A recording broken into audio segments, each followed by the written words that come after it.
All right, friends, spring has sprung and the hour has come to begin our March Faculty Senate meeting. So I am calling this meeting to order. Before we formally begin, I'm pleased to say that we're continuing our LSU Food Pantry Drive, and exceptionally pleased to note that we supplied 60 pounds of food at our last meeting. However, we were significantly outdone by the College of Coast and Environment, who subsequently surpassed our donations with almost 200 pounds. So well done, Coast and Environment. I encourage you to donate here or elsewhere. The boxes are outside, and our individuals from the food pantry will pick them up about 4 o'clock today.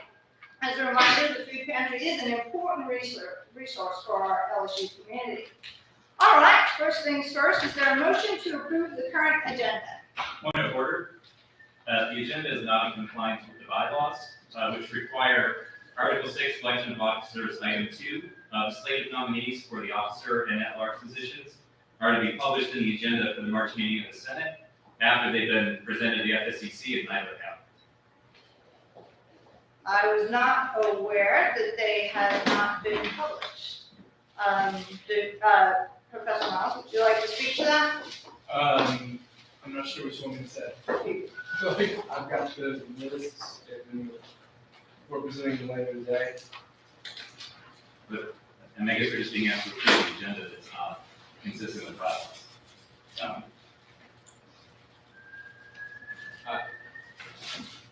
Okay, well, can we continue with approving the agenda with the understanding that the slate of candidates will be shared during our meeting today? Is there a motion to approve the agenda with that slight mishap? So moved. A second? Second. All those in favor, please say aye and raise your hand. Aye. Any opposed? Please raise your hand and say nay. All right, please identify yourself for the record. Robert Manning, Pascal. All right, for all the rest of the votes, those in attendance will be registered as affirmative. I abstain. Sorry, one abstention. Please identify yourself for the Daniel record. Ferrone, HSS. All right, very good. Apologies for that. All right, please sign in as you have for the last year at the LSU facultysenate.edu. Both guests and members, please identify yourself as a senator or a guest on that email. Next, the alternates that we have, Simon Halawico for Hannah Belaglovec, Andy Trevathan for Lori Fayella, Jeffrey Brooks for John Church, Fabio Del Piero for Sama Bacon, Jaya Seelan, Jonathan Snow for Peter Doran, and Shenglen Chen for Lue Mohammed. Are there any other alternates that I have not named? All right, with that, we'll move on to our next step, and that will be the minutes of the February 2022, February 23, 2022. All right, is there a motion to accept the minutes?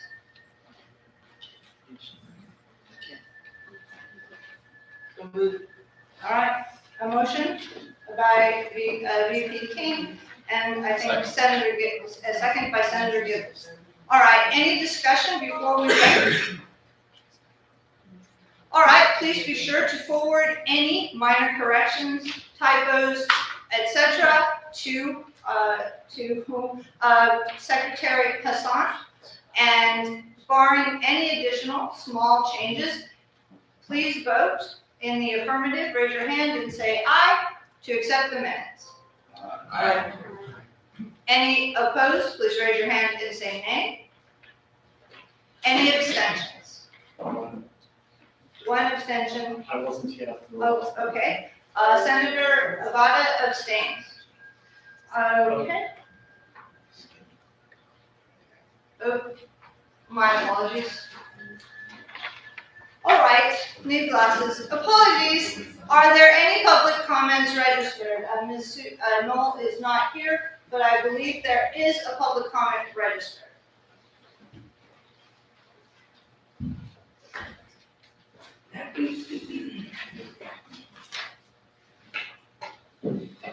Thank you, President Lopez. I will address the agenda item for the Faculty Senate Leadership Election Candidates. I'm Ken McMillan. I'm currently an adjunct and emeritus professor in animal sciences. Only a few of you were faculty senators when I was faculty president for 2 terms.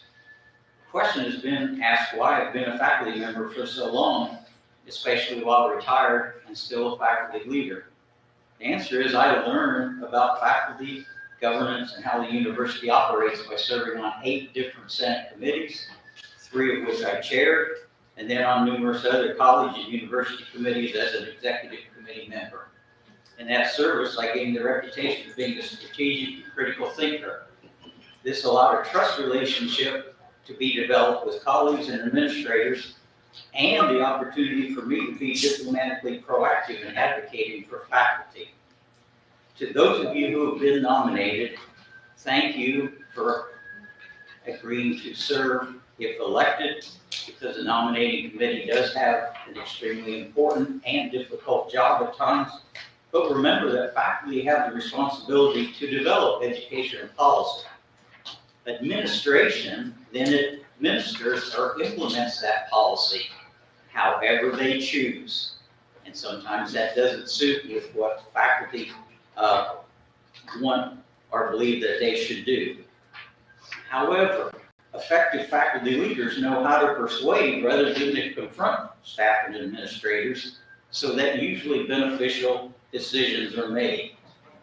Often this persuasion is accomplished in an informal manner, as your current president and vice president have been doing the last 2.5 years on many, many, many issues of concern to faculty. For those of you who have declined to be candidates for an office or an executive committee position in the faculty senate, I would ask that you carefully reconsider that decision. And if you still continue with that decision, at least be involved in some degree of faculty governance, either in your department, your college, or on a university committee. There are faculty members who have been working since April of last year to diminish the effectiveness and eventually oust the elected faculty leaders. I quote, "We can start shifting off some of these folks from the professional schools and get more faculty from the core colleges," end quote. Change with a purpose can be beneficial, but change just to make a change can have varying consequences, particularly if it is divisive. I am continually perplexed and dismayed when individuals promote antagonism rather than collaboration. A recent tweet from a member of the group indicated that saying that you are a Republican but not a racist is the same thing as saying that you are a KKK member but not a racist. Remember that this faculty senate developed PS 15 on academic freedom, free speech, and tenure that aligns with AAUP principles. Inflammatory or divisive language does not benefit faculty or LSU, particularly when legislators are considering tenure changes. So best wishes with the election that will be held at the next meeting. I thank you very much for your attention. However, remember that the governed usually get the government that they deserve. Thank you.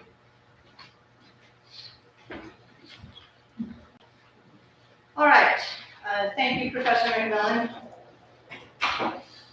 Moving on in our agenda, I do want to inform everyone that the minutes from the December 2021 meeting are currently being professionally transcribed, and they will be made available as soon as they are complete. All right, I begin my report on a somber note. Sincere condolences to those who've suffered unfathomable loss, a natural disaster, or criminal violence in our beloved state. My thoughts are also with family and colleagues in Ukraine, whose lives have been forever changed by aggressive hostile acts to take over their country. Try to imagine the horror and despair of living in a war zone that was once a peaceful community. I request a moment of silence for our friends, family, and colleagues that we have lost, and to express our solidarity with those who suffer consequences of the unconscionable acts of others. So, a moment of silence, please.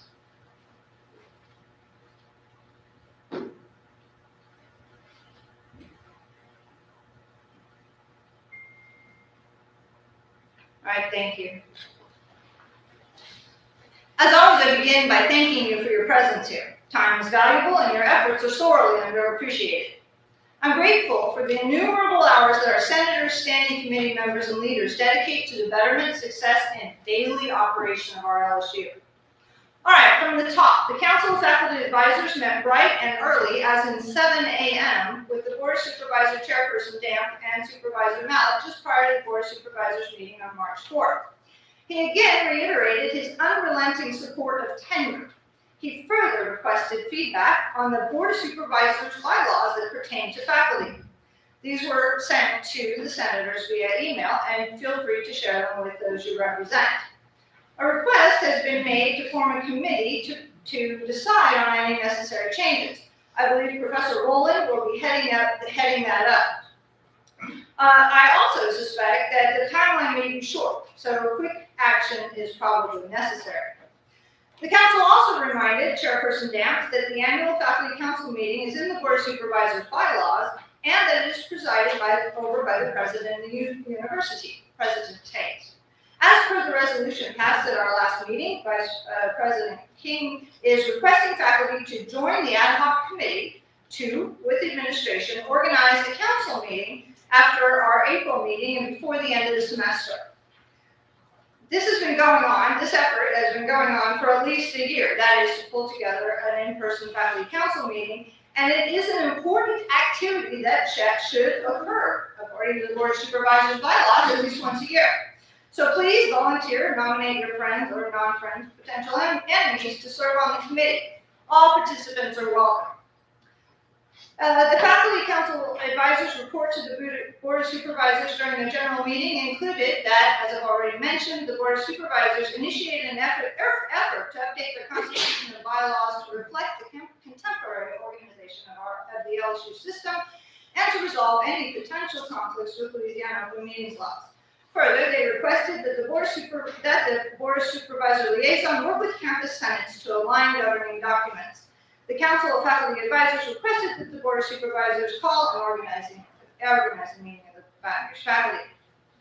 The resolution passed at the February 2022 meeting of the LSU Faculty Senate. The call for enforcement of LSU's PS 118, 100% tobacco policy and education campaign for students was shared with the Board of Supervisors with full expectation of implementation, and I've been in conversations with the provost about that as well. At the Board of Supervisor meeting, the Staff Senate Council requested LSU online tuition remission for LSU employees. The Faculty Council fully endorsed and supports that the same tuition provisions for in-person employee education on our campuses should be applied to online. Finally, ongoing concerns about campus safety and insufficient options to seek, render, or otherwise secure aid or assistance was raised. Notably, the app has since been reinvigorated and expanded should anyone think to use an app in a time of desperate need. The latest information about the LSU Shield app was shared with you, so please pass it on. Straight hot off the press, literally as of today, there were a few questions I posed to the provost. One was about HRM asking faculty to replace documents originally submitted at their hire. In my case, close to 20 years ago. Well, my question was, what have you done with them? And they are leaning on us to again go back and and find these or request these documents to apparently substantiate our hire of over 20 plus years ago. So I have put forth that perhaps this is an administrative problem, not that of the faculty, since we didn't lose them. All right, also breaking as of a few hours ago is that there has been a question about the additional year of for tenure for the tenure clock that was added as a result of the COVID shutdown, and whether or not, if at some point those who are currently up for tenure decide not to utilize that year, would it then be considered going up early? The answer I received, and I know Provost Lee is here, was that no, it shouldn't be considered going up early, but to make sure to check with Associate VP Hicks, should there be any question. All right. All right, so moving on. Ongoing concerns about campus safety and insufficient right. We've already talked about that. All right. Some of the classroom HEPA filters appear to be suffering from unwanted intervention. Facility services cannot keep up with the numerous filters across the campus when they are unceremoniously disabled. The request is that if there is a problem, to contact them rather than putting on your tool man hat and attempting any self-repair. All right, you may have noticed, as did I, that Women's History Month and International Women's Day passed with very little notice by our LSU. Actually, not a peep. This is a remarkable slight to a significant component of hardworking individuals within our community that keeps this monstrous ship afloat. So I was fairly pointed in expressing my disappointment. As always, the Faculty Senate Executive Committee has been toiling away. Our agendas and minutes are available on the website, and we will happily address any questions or provide additional information at your request. At our meeting yesterday, there were numerous topics of discussion, so I'll just touch on a few. All right, the protocol for preparation and submission of Faculty Senate resolution is in draft form and will be presented to the Faculty Senate for approval, hopefully prior to our April meeting, and thanks to Professor Rowland for his work on that. As I've mentioned, a committee to review the Board of Supervisors bylaws and suggest necessary changes was discussed at some length. All voices matter, and we hope that you will contribute as individuals or committee members with your feedback.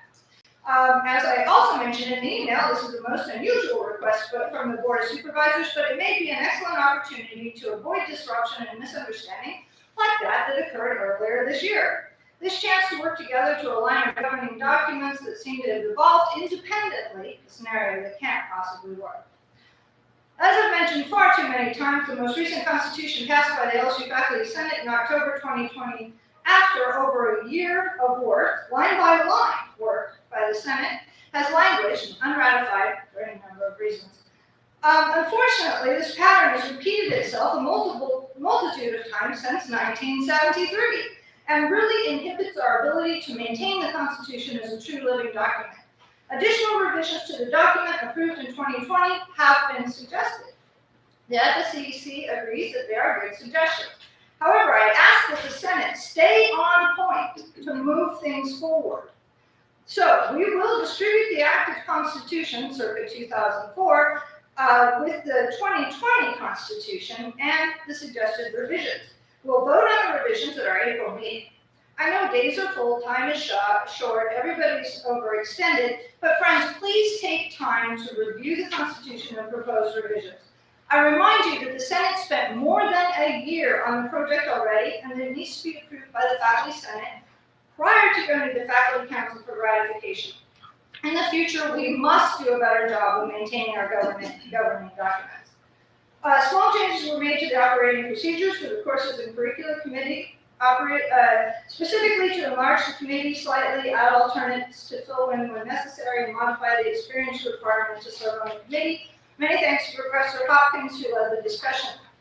VP of Strategy, Mark Beeger, met with the committee to discuss the strategic plan. I'm sure that you agree with me that no one, and I mean no one, looks forward to yet another strategic plan. It was a lively and thoughtful discussion, and we are grateful for VP Beeger's time, commitment, and candor. He has requested to visit the Faculty Senate at our upcoming meeting, and I hope that you will welcome him to share the status of the current strategy and the spirit of transparency that all strive for in our university. Additionally, he will be reaching out to college policy committee chairs for nominees to participate in the very highly organized strategic planning process that he's overseeing. Please reach out to your policy committee chair if you are interested in participating in this very important initiative. All right, I've been asked by many to address the issue of how comments or actions by only one of us are frequently taken to apply to all of us. I understand the conundrum, but I also remind you that of the First Amendment rights that protect each and every one of us. However, I will publicly and with no uncertainty state that the actions of one don't represent our LSU community, and they certainly don't represent the voice of this body, the LSU Faculty Senate. As I've stressed many times, by your presence here, you have agreed to the responsibility of representing the faculty that elected you, a significant and serious responsibility. You're entrusted to use your authority wisely. All right, finally, a pervasive darkness lingers in the legislature in the form of Resolution 6 by Senator Kathy Monroe, I believe. A resolution is on the agenda for today, confirming faculty support of academic freedom and tenure.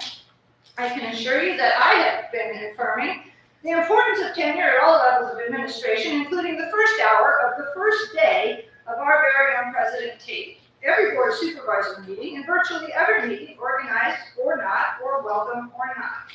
I am, however, only one voice, though that voice represents many, so I encourage you to encourage your faculty to reach out to the legislators and to the governor himself. He does have a monthly community chat that I've called into quite a few times, and anyone can call in. President Tate has not backed down from his statement that he will die on that hill, that is the hill of tenure, and the Board of Supervisors have made it abundantly clear that the necessity for tenure is unequivocally required for the survival of higher education. I again implore you to extend the conversation to the far-reaching impact of tenure, student and faculty recruitment, scholarly progress, discovery, academic and research programs, sustainability. We need to spread impactful information across the state. Please do your part to protect tenure at our institution. And colleagues, I have persisted with unrelenting redundancy to emphasize the need to work as a team. As a veterinarian, I'll provide an animal example. If you have knowledge of sled dogs, you may know that some members of the team are violently opposed to the survival of other members of the team, and in fact will fight to the death. Prior to a race, dogs are barking, lunging, and giving the appearance of total chaos. But when the call to pull comes, the successful teams merge into a collective unit of independent yet perfectly turned effort. The unsuccessful teams commence to tearing each other to bits. We are on the same team, my friends. We really can't expect to go anywhere if we don't focus our efforts on forward progress. Okay, this is far too long once again, and I've barely touched upon numerous meetings, emails, phone calls, messenger pigeons, and other missives since our last meeting. I welcome your participation and your feedback and truly value your time. As you may have surmised, next month will be my last faculty senate meeting. My last faculty senate meeting as your president. Friends, it's been a long 3 years. I've postponed many things: sabbatical, a book, writing, travel, and so on, for the honor of serving the faculty, my faculty. I've been willing and glad to do so. So I ask your forgiveness for my selfish desire to return to my other job. Most of all, I thank you for your support, your candor, your kindness, and your outstanding service to your fellow faculty. I close as always with thanking you. Remain fierce for the faculty, my friends. That's my report. Are there any questions? Professor Turner? Dr. Lopez, thank you for your service. I know you do a lot of work on our behalf, and we appreciate it. I'm very concerned about this request by the Board of Supervisors, because it seems to me that they're asking us to write them a blank check to revise the regulations and potentially the bylaws that are widely encompassing over our interests. Susanna sent both the bylaws and the regulations, and so if you could clarify which of these documents or both of these documents they're seeking to revise. But Article 10, rights, duties, and responsibilities of the academic staff, Section 4, is tenure of academic staff of the bylaws. And so it seems that they're asking for us to participate in this process simply by submitting comments without giving us direction to which those comments should be utilized or oriented. I'm very concerned about what they have in mind, and I'm also concerned that apparently no more direction was given at your meeting on March 4th with Chairman Starnes, or at your meeting on February 25th with Jason Brody of the board. And if neither of them saw fit to inform you as to what they were intending with these revisions, I'm very cautious about what we might see on the other end. So I would request that the committee that we convened be given a more specific charge and a longer timeline. And I understand the board may be anxious to get these changes implemented quickly, but I think we need to ask, what's the rush? And if you would like our participation, there's a process that we have to follow in order to be fully participatory in this process. Okay, absolutely. I think that's very reasonable, and the question has actually been posed quite a few times. So yeah, I'm happy to circle back at our next meeting and April 4th, I think, and in the meantime to secure further direction. Happy to do so. Any additional questions? All right. Let me make sure I've got the correct agenda this time. All right, we'll continue then with our unfinished business. Second reading resolution 2112, recommendations for reform of faculty senate practices.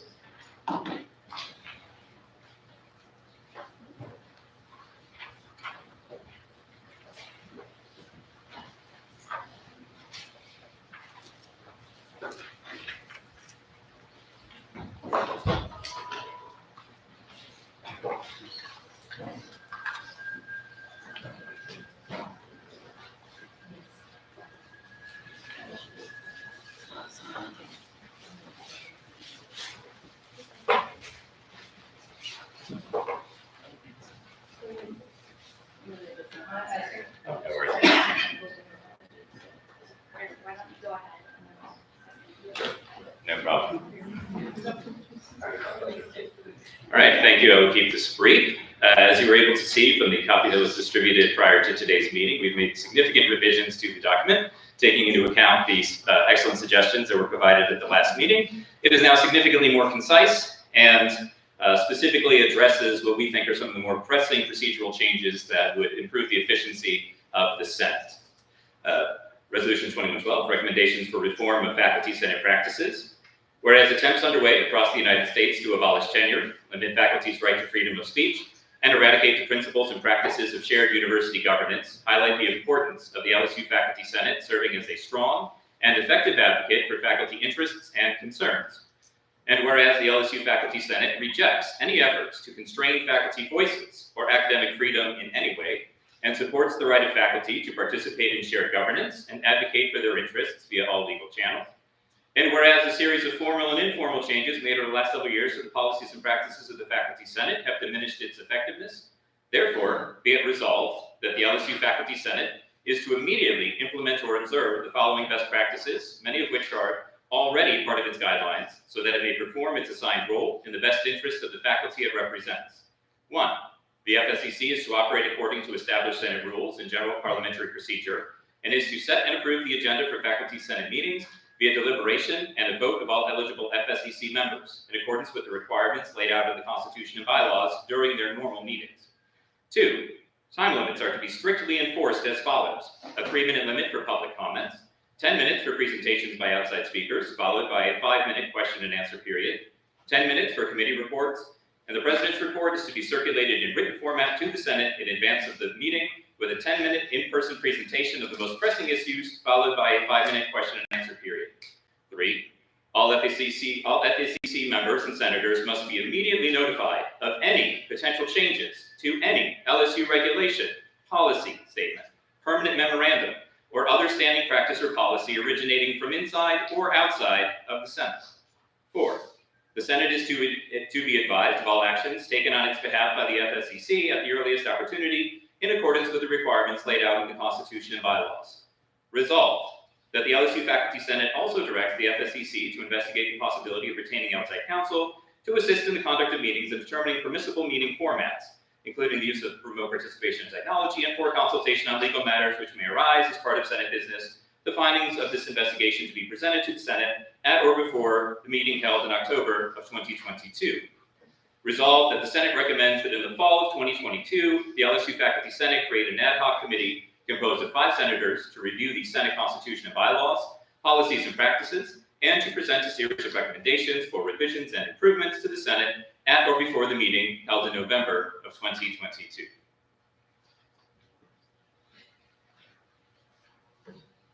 All right, this has already been entered into discussion, so any comments? Yes. Professor Newman? Thanks for shortening, Dan, but I still have a couple of final concerns, and I got 2. So, Okay. First, I think the first 2 whereases are going to be gratuitous. We're talking about procedures here and practices. We use the word procedures as well. I fail to see where comments about abolishing tenure, freedom of speech, academic freedom have anything to do with motivating a discussion about changing the procedures under which we operate in this hall.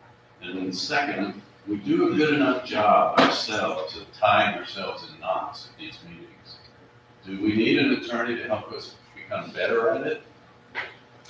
I fail to see how we would really benefit from having legal counsel making these meetings even more legalistic than some senators would like to make them. So if I may answer the second question first. I agree we don't want to become overly legalistic, but as a public body, we do have certain obligations for our actions and things that must be implemented during the meeting. And given that although we have attorneys among our membership, they are not here in that capacity and they're not official legal advisors to the Senate, we just think it would be in our best interest to have counsel not only on open meetings laws, but other issues that may arise about the permissibility of certain courses of actions we may seek to take. And I think there's a presentation later today that reinforces on occasion why this may be necessary, because situations may arise during a meeting that we are just not, as those with legal training, prepared to answer with any sort of definitive approach. So I do think there is utility in seeking someone who we can call on as necessary for this type of advice, given that it's outside any of our purview or professional expertise. And to return to the first question, to the extent that these changes are motivated by improving the efficiency of the body, the ultimate purpose of the Senate is to defend the faculty, to determine educational policy, things like that. Far too frequently, we've made the easy things hard. And in making those hard, we spent way too much time debating rules and motions and appropriate procedure. If we can clarify that, it will allow us to get to the business that we're actually here to conduct. And so I think to the extent that these changes are proposed in the interest of increasing our effectiveness towards those ends, that's why we have those included. Now, again, I understand opinions may, it is okay to disagree on this point. If someone wanted to make a motion to amend the resolution to remove those, that is absolutely everyone's right, and we would respect the will of the Senate in that regard. But that was our motivation in keeping that in. So you would entertain an amendment to this resolution? That is perfectly in line with parliamentary procedure and the bylaws and purposes of the body. I would not seek to obstruct that. If that was the will of the group, we will proceed with the will of the group. Okay, then I would move that you strike the first 2 whereases and then strike the second resolve. Okay. I have a problem with number 3. I'm sorry, I think we have a motion on the floor. Yes, so was there a second to the motion? All right, Okay. I assume this is a friendly amendment, but all those in favor, please raise your hand and say aye. Okay. Okay, any opposed? Please raise your hand and say nay. Nay? Um, Yeah, we have a divided house. We're going to be in the real vote. All right, please raise your hand and keep your hands raised. Those in favor, please raise your hand.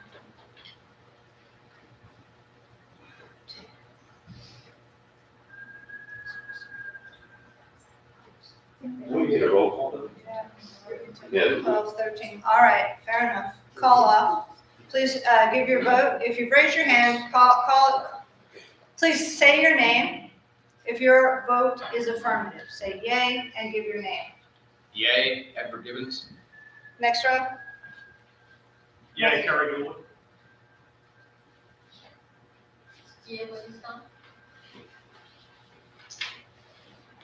Are there any other yays?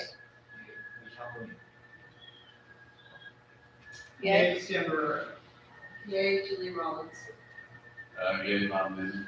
Joseph Wood. Yay, Chantal Chauvin. Any others? Yay, Merle Russell. Yay, Jonathan. All right. So all those opposed, please. Anybody online? Oh, online. Is that, you have to get up to this? No, they just need to unmute and then say their name. No. Name, if they want Oh, to. it's really thing up on the side. the microphone? I think the camera said, I don't know where the camera is. Okay, so are there any online voting A? Yeah, yay. You have to speak into the microphone if you want them to hear you. Are there any online voting yay on the amendment? All right, hearing none. All those opposed, please raise your hand and say nay. We'll call off. Okay. All right, well, you have to call out your name, please. Yes? John Snow. Yes? Arm Singh. Alan Sykes. Jason Conn. Shane Sadler. Oh, that's it. All right, Kevin Riddleman. Andy Trevathan? Lee Dorland. okay. Wade. Who, I'm sorry. You have to speak up a little bit. Wade. Carlos Lee. James Canfield. Colin Regis? Jim LaTroy. Bob May. Ines Salazar. Jeffrey Rowland. And Daniel Surratt. All right. Any abstentions? Oh, and online? Yes. All right, just ask. Sure. Is there anyone participating online who votes no on the proposed amendment? No, No. Okay. Jeff Brooks wrote name, but he needs to speak into Professor Brooks, could you please speak into the mic?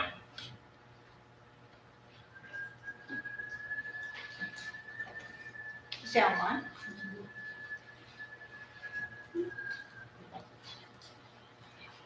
Well, all right, pending Professor Brooks speaking up, any abstentions? Adriano Lessa. Abstain. Sunny Chin. James Madden. Scott John Miles. Robert Bolton. Pam Blanchard, Edgar Ballard. Simon Wellington. Did I miss anyone? Any abstentions online?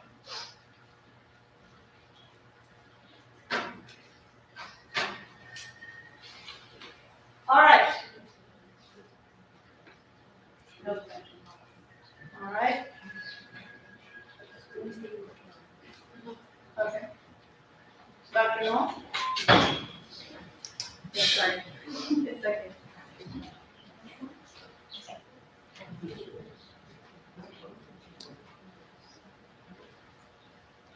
Motion's not passed.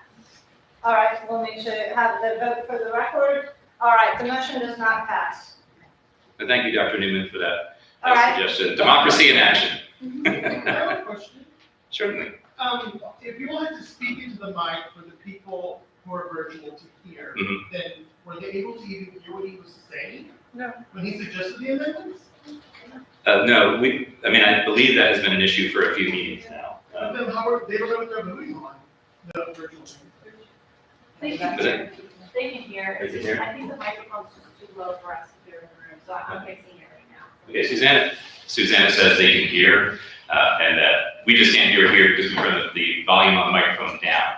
But given that we have had some participants who voted, a nay, and and abstain. Presumably, they would either have asked what they were voting on or wouldn't have been able to participate. So. All right, is there additional discussion? Okay, I don't know, you two can, Professor Dooley and then.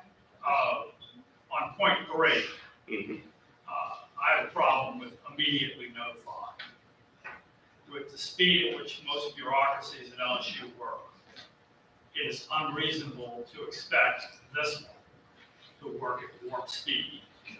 I would say, at minimum, give people 2 business days before they have to notify anyone of anything new.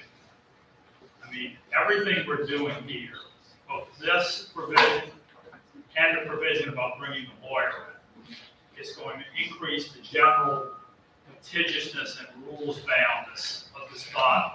And what that tends to do is it tends to freeze out the vast majority of faculty from participating who do not have the time to spend all of their waking effort on faculty senate. So, I mean, if I got an email saying PS 36 is going to have 1 line change in it, you know, I should not be expected to immediately resend that out to the entire faculty senate within 1 minute of receiving that email. I mean, it's not going to happen. It's not going to happen in 1 or 2 business days anyway. Well, 2 points, if I may. I'm certainly open, and I would consult with my co-sponsors for a friendly amendment to move this to 48 hours.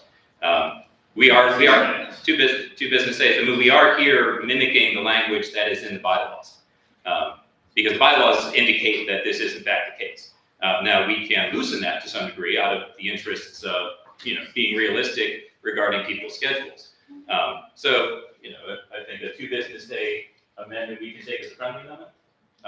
So if we could just let the record reflect that we're going to update that to 2 business days rather than immediately for point 3. But if I get into the second point about the litigiousness and the rules-bound nature of the Senate, we are a public body. We have to operate according to our rules.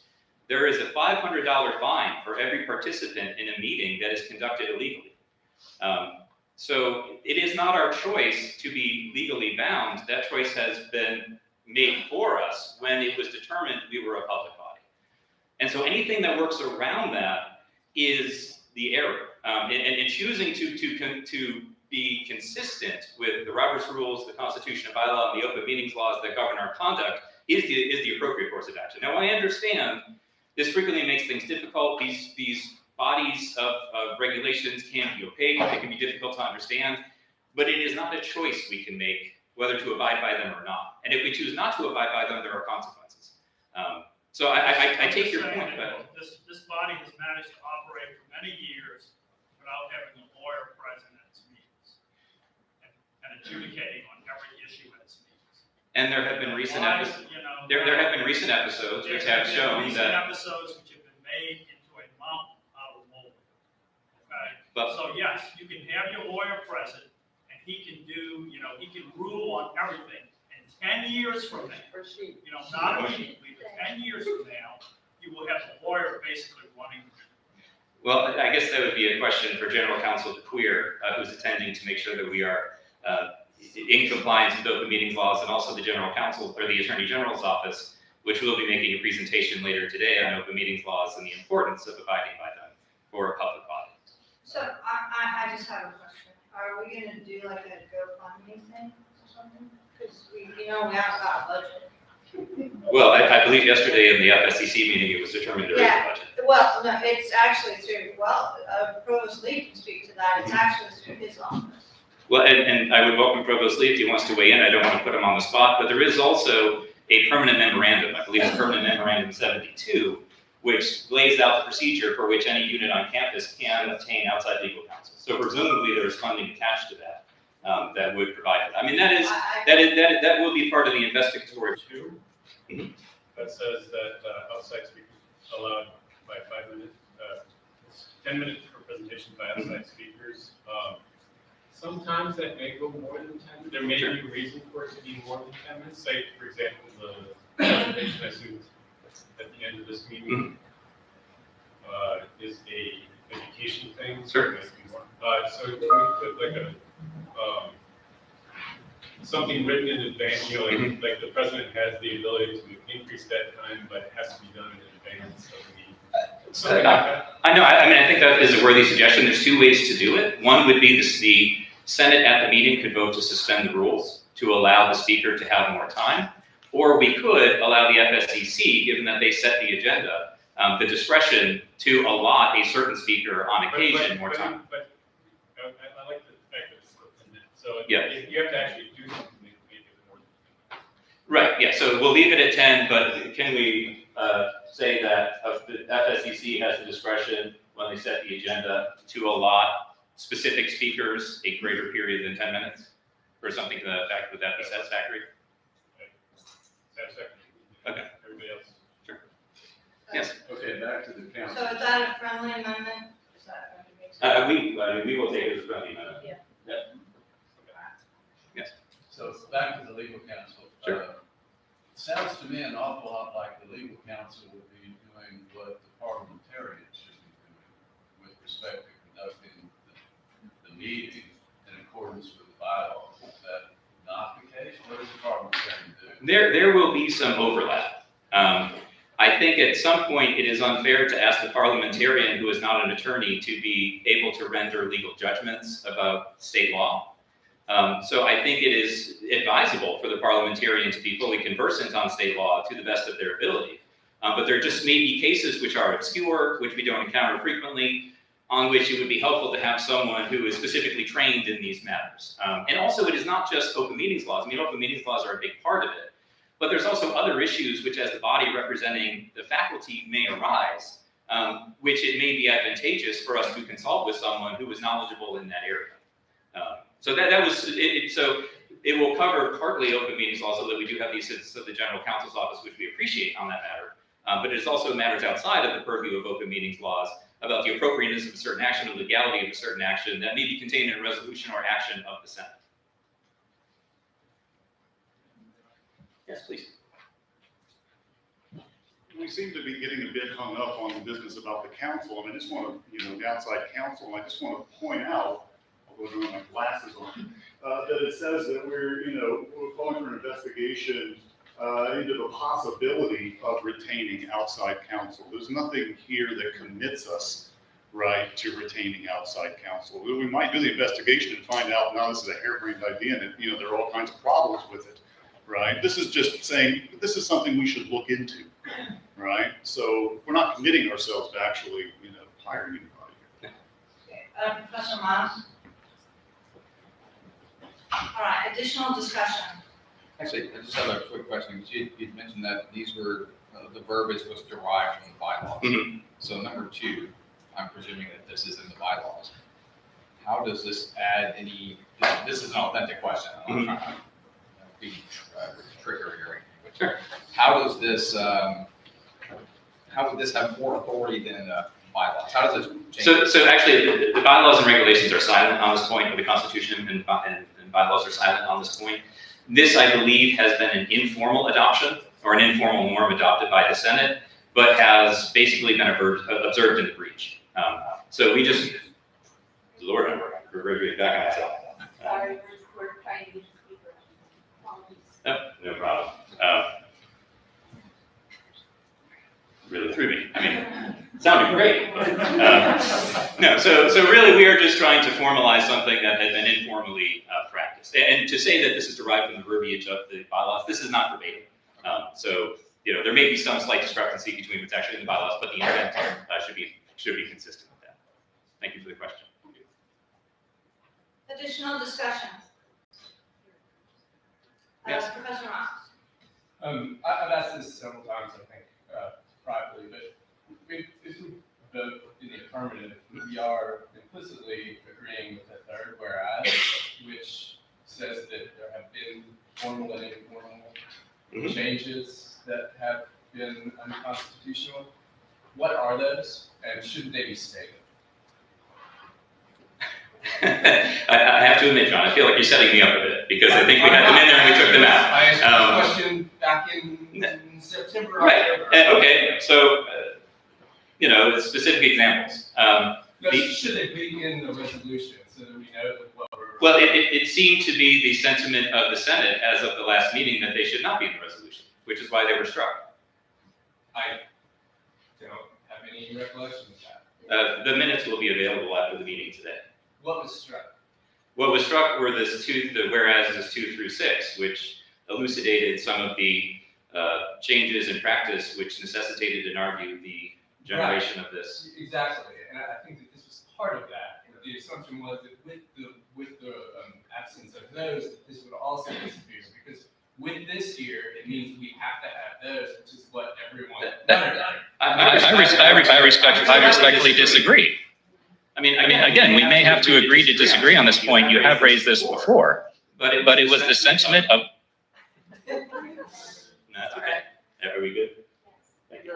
I mean, it was the sentiment of the Senate to remove anything that touched on that material, which we were happy to do, right? We wanted to reflect what we perceived the preferences of the body to be. Those have been taken out. You are entirely free as an individual senator to express your concerns to us. We will receive them, but we can't have it both ways. You can't argue they should be removed, and then also at the same time argue they should be contained. I'm sorry, I quickly. I'm not asking to have it both ways. The original motion was to remove 2 through 5, so that includes the one he's talking about. There was no motion last meeting. Yes, somebody made a motion to remove those, and that was a friendly amendment. And they've been removed. No, it included number 2 through 5. No, there was no. Yeah. We have to look through the minutes. Okay. Okay, I mean, if it was a friendly amendment, I don't believe you would. It was It was a suggestion. yes, Just for a point of clarification. Absolutely. While we're looking that up. It seemed like some of the voting was covered under open meetings law, which would exclude online voting from what council told us last time. Where did we end up with that decision? Or did I misinterpret that? So my understanding, and I'm not an attorney, I would be happy to, I've spoken with people who would have this information, but please feel free to correct me if I'm wrong. Open meetings laws require viva voce voting. That requires that people be present and you vote by voice, so you cannot vote exclusively by hand. The individuals who are participating in this meeting virtually are being accommodated under an Americans with Disabilities Act accommodation, as is believed to be a work function. So there was an accommodation extended to those individuals on the basis of their ADA accommodation, but that is why they are able to participate that way. Everyone else who is not eligible for the ADA accommodation to participate and vote in the meeting must be present and must vote via the vote. Does that? You would sorry if I didn't know that. Sure. No, not at all. These are all kind of obscure, so. okay, anything else? Friends, we have a lot to get through, and so I suggest we move along. However, I will put forth that making things harder for anyone sitting up here or here is, probably not in everyone's best interest, but it's entirely your choice. It doesn't really affect, I'm happy to comply with whatever is decided, but I will say that we are entangling ourselves quite a bit. We've already been entangled substantially by the need to follow public meetings laws, which was never required before my presidency, or at least was never enforced.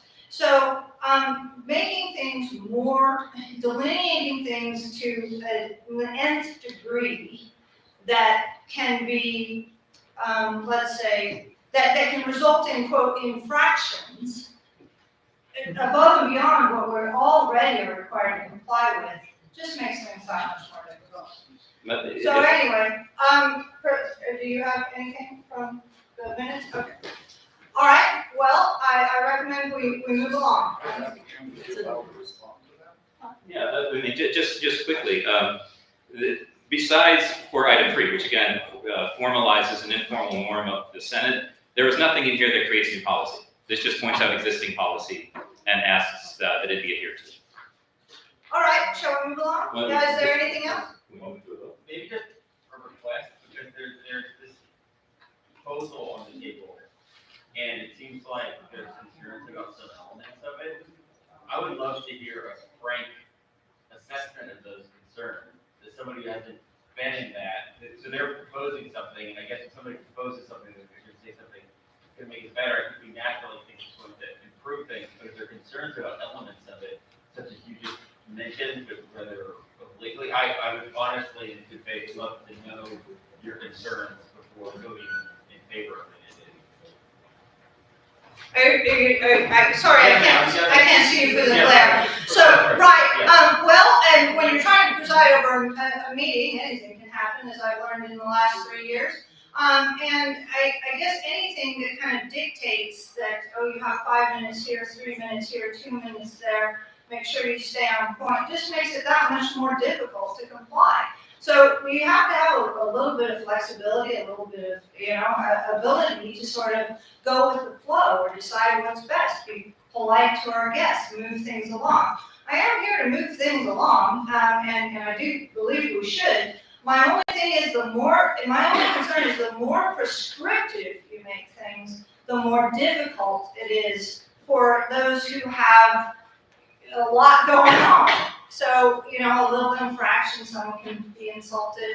I skipped over the public comment and so on, and quite unintentionally, sorry about that, Professor McKernan, but it just makes it that much more challenging.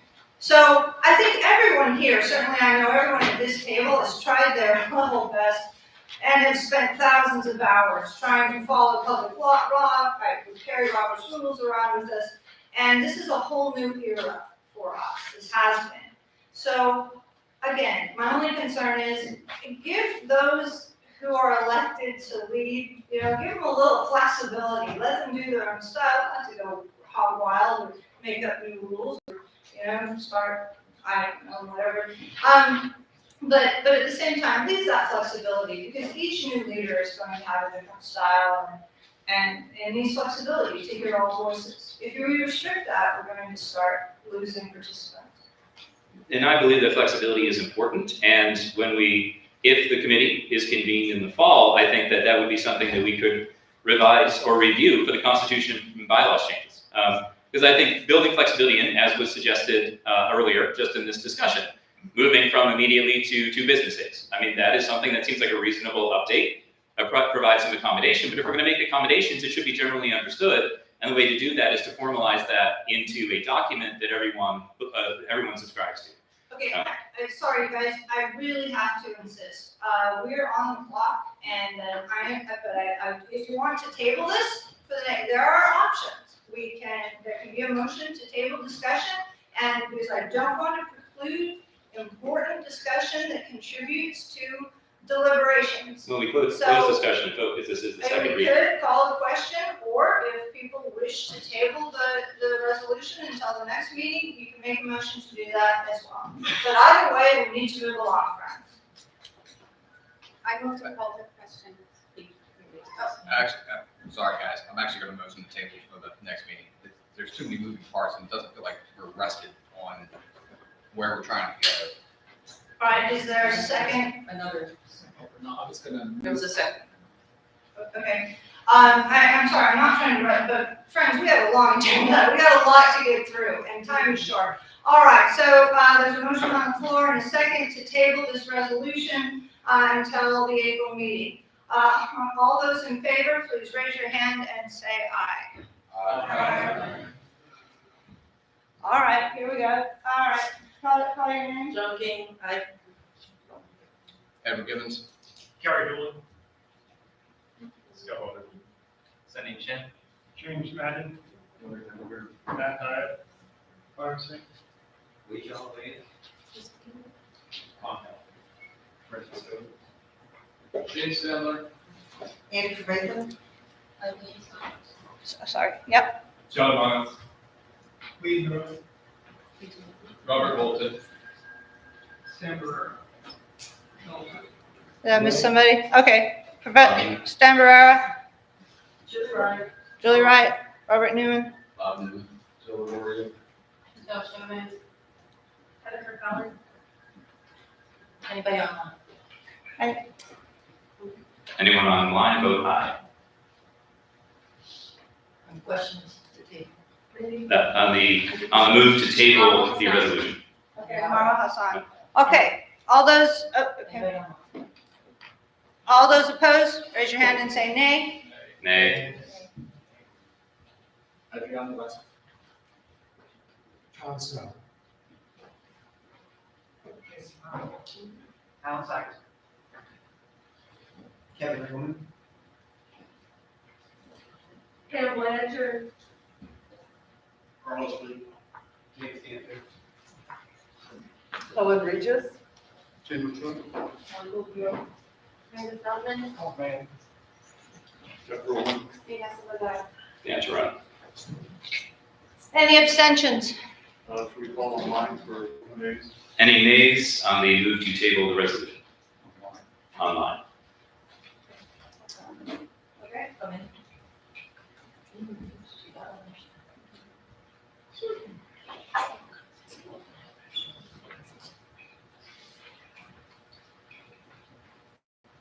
Oh, okay, we need to. Abstain. No, I don't think there were any abstentions.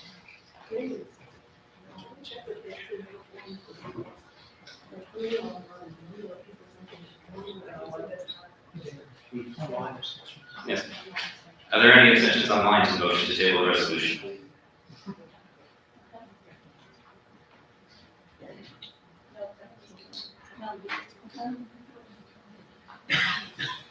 All right.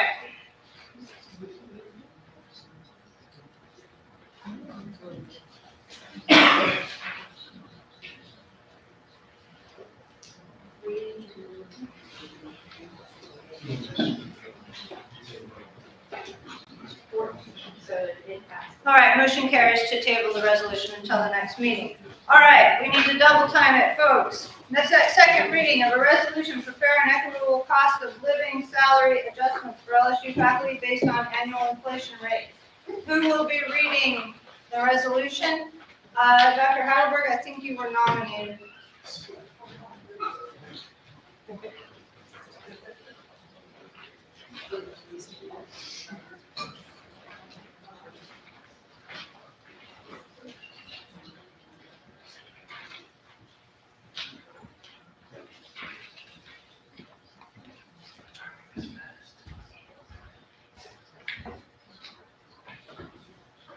Good evening, everyone. This is the second reading on Resolution 2202, resolution for fair and equitable cost of living salary adjustments for LSU faculty. We made some adjustments to a couple of points that were raised in the last meeting, and note those in the minutes. Can you go closer to the microphone? Whereas faculty raises are classified as merit raises. And whereas these merit raises have not been awarded every year since 2010, 7 years have had no faculty raise at all. And whereas since 1975, the Social Security Administration has included cost of living adjustments, SSA COLA, annually for all recipients. And whereas merit raises given to LSU faculty since 2005 and yearly SSA COLA are, as you can note the table there, I'm not going to read all those numbers.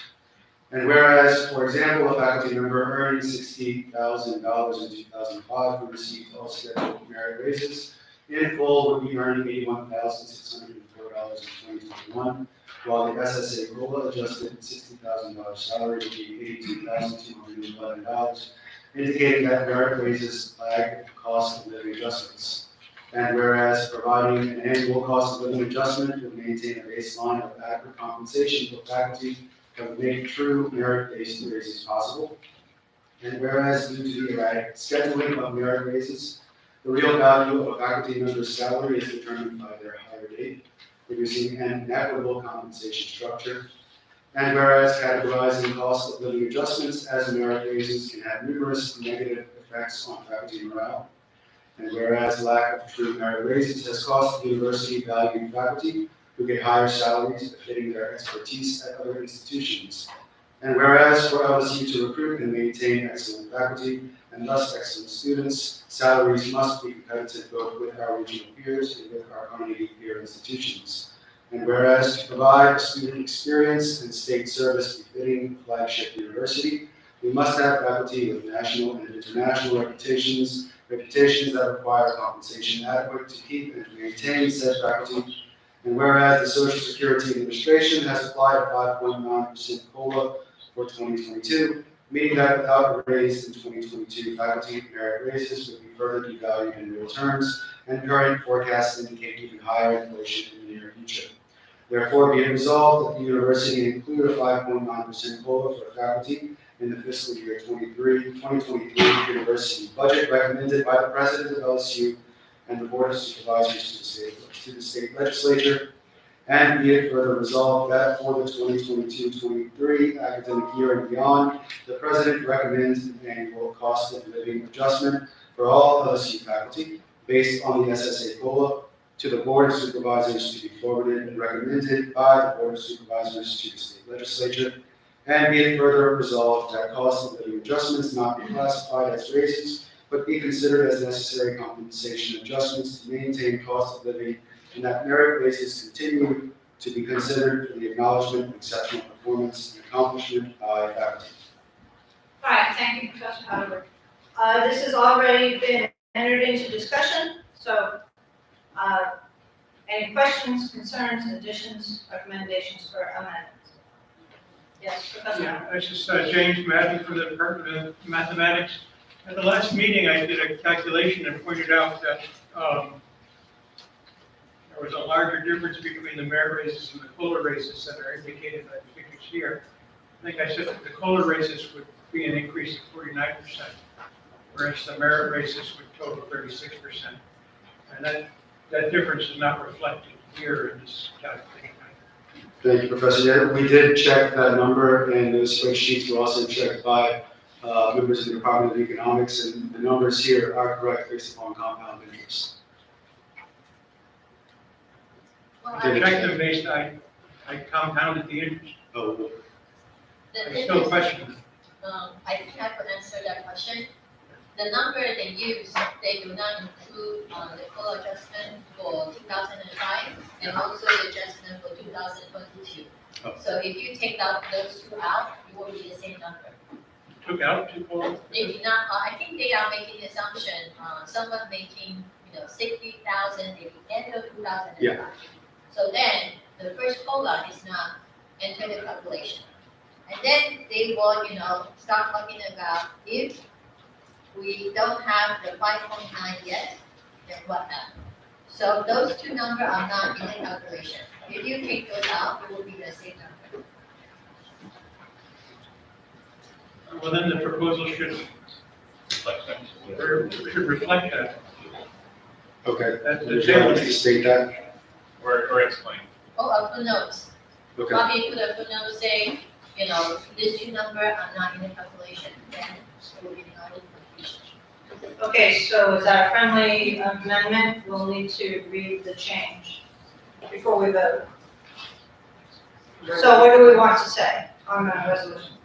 That in the calculation of the salaries, the first year COLA adjustment was excluded, and the most recent COLA adjustment was also excluded. I would suggest to including the 2005, because you could change the language, say someone making 60,000 at the beginning of 2005. And then, we could add that 2.7 to the number.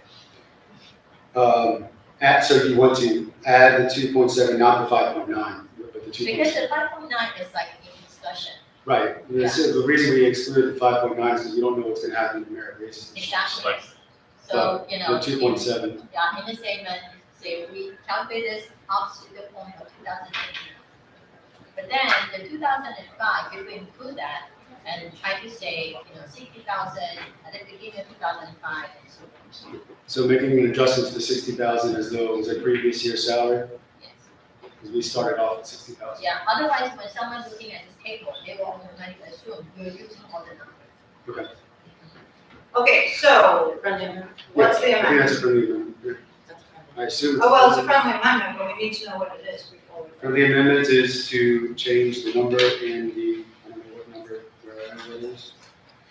1, 2, 3, 4, in the fifth whereas, to reflect the COLA adjustment in the 2005 starting salary. So I could alternatively Yeah, okay, that's fine. Okay. I just want to be clear, it's a friendly amendment, so we don't have to vote on the amendment, but I want everyone to be clear on what they're voting on. All right, does anyone have any additional questions? So I was wondering, like, do we have data for the prior years, like prior decades, like what is the COLA versus the merit raise in years? Going back to, Let us say 10 years before 2005, like. yeah, I mean, we arbitrarily change.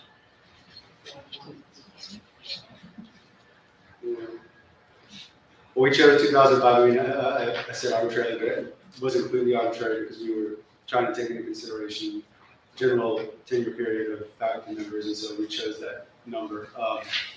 We do have data on cost of living adjustments going back, as far as 1972 SSA, and we do have data on merit raises going back before then as well.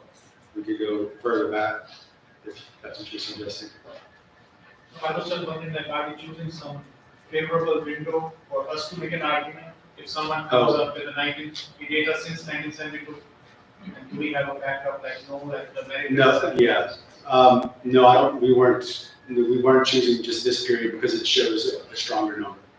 That was not the reasoning behind it. Dr. Baldwin? Did you have an? Oh, just to say that, I think 2005. If you go too far back, then people say, you're broke, you grabbed too much. And if you go too short, 2005 sounds about right. Call the question? All right. That means we need to move forward to a vote. So, all those in favor? Please raise your hand and say aye. Are we going to call the question? Okay, all those in favor of calling the question, this meeting we go immediately to a vote. Raise your hand and say aye. Aye. All those in favor of the resolution, raise your hand. Oh, any nays? Abstentions? All those in favor of the resolution, raise your hand and say aye. Aye. Any nays? Abstentions? Very good. Resolution passes. We will carry that forward to the administration. Moving on to new business. First reading, Resolution 22-05, increasing library funds to meet research university standards. Sponsored by the LSU Faculty Senate Library Advisory Committee. Is Dr. Hoffman here to read? No, I'm sorry.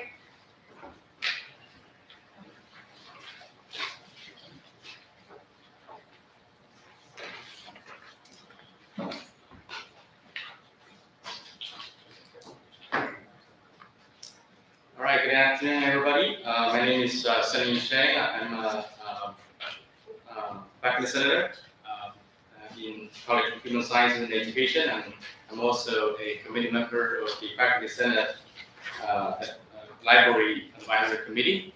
And Professor Hatchman, who is the chair of the committee, she is still on the way, so hopefully she will get here in time and answer questions.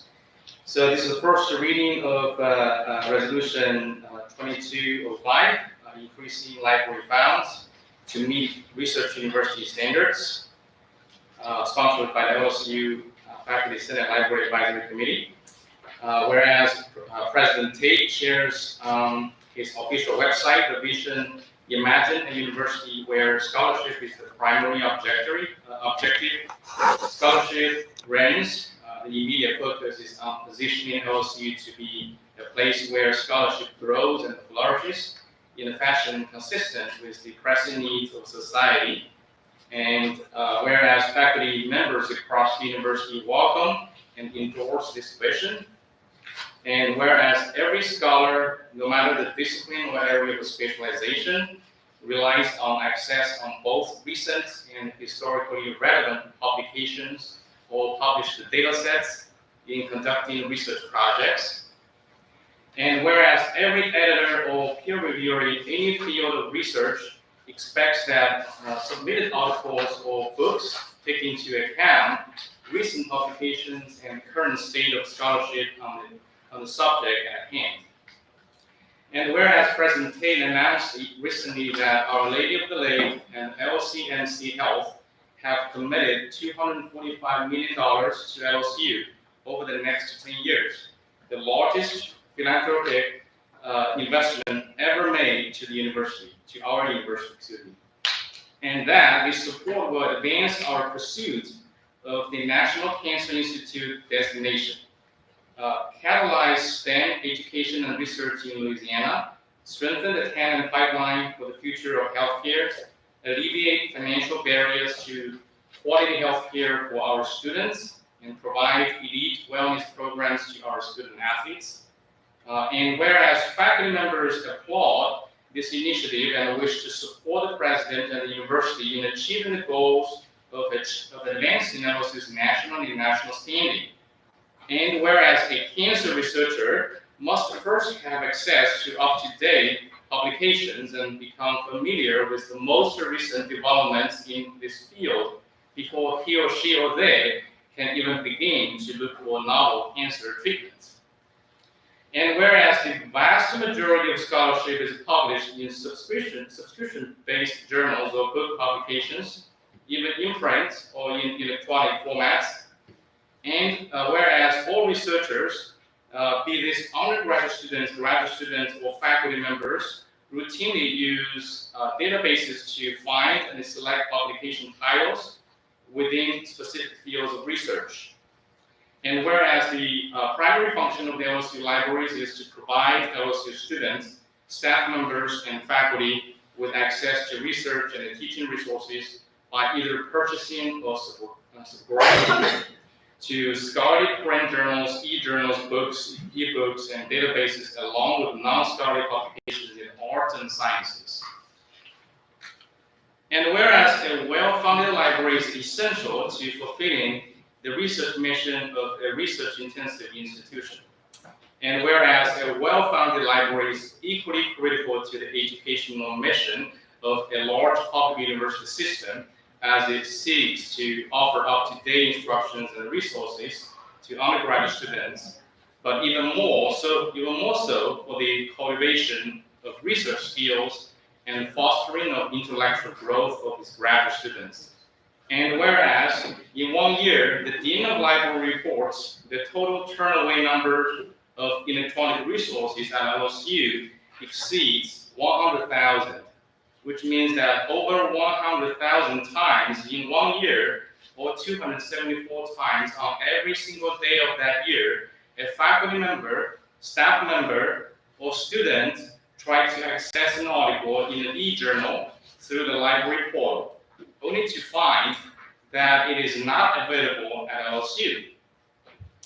And whereas LSU libraries all ordered in 2019 22,525 books or articles from other universities through its interlibrary loan service.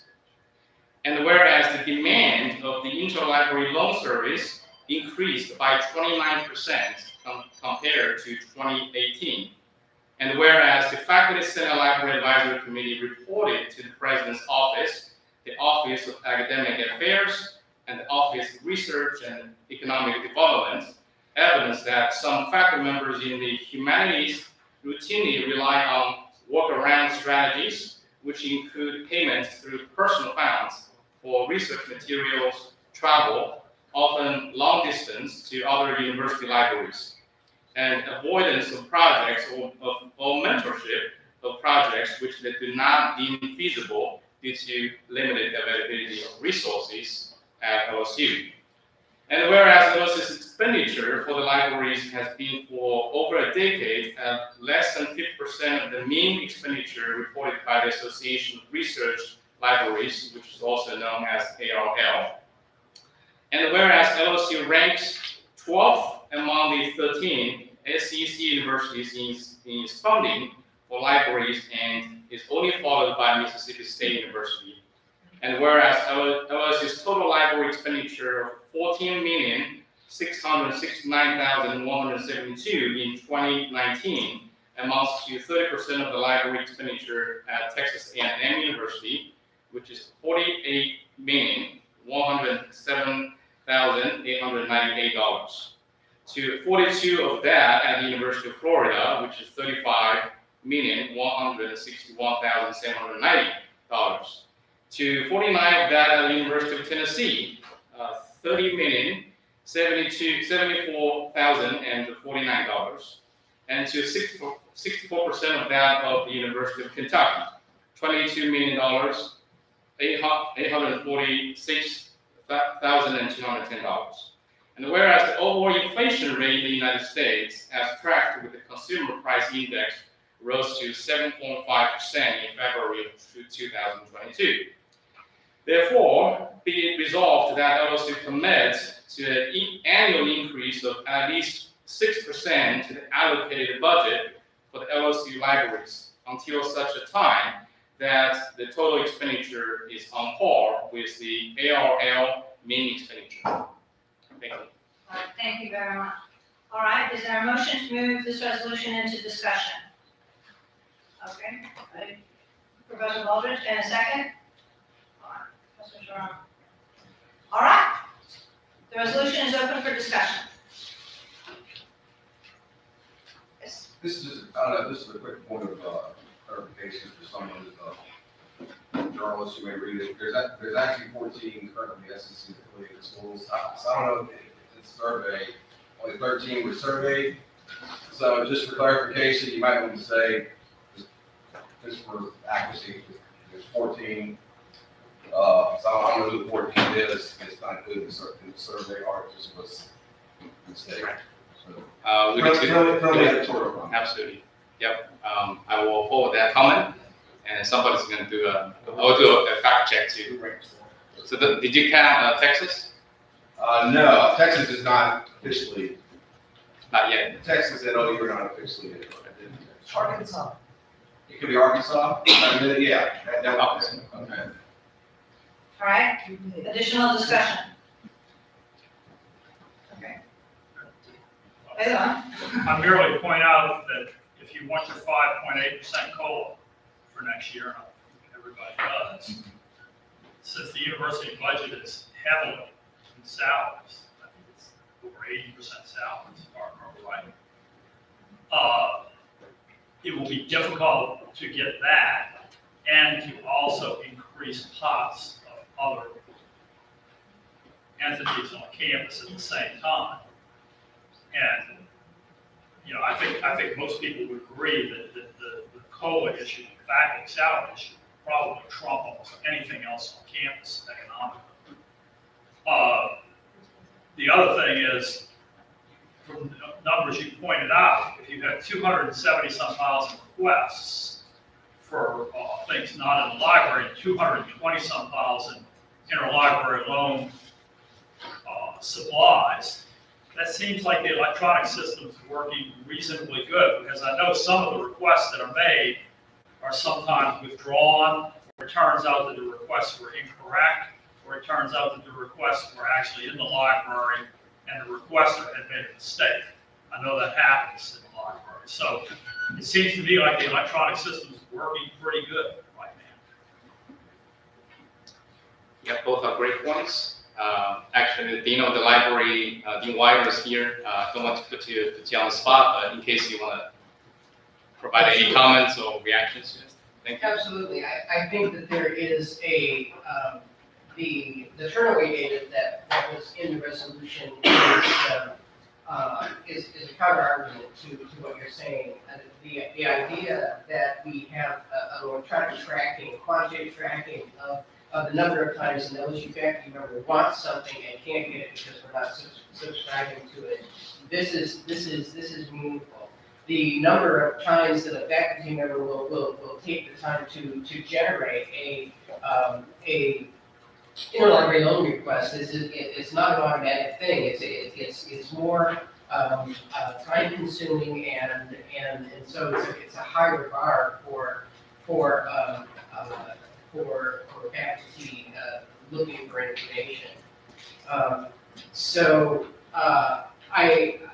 We have done other kinds of ways of demonstrating the inadequacy of our collections, and one of the ways that we've done this is by sampling LSU PhD dissertations to see the extent to which the materials that our graduate students need is on subscription here at LSU, and those numbers are not healthy.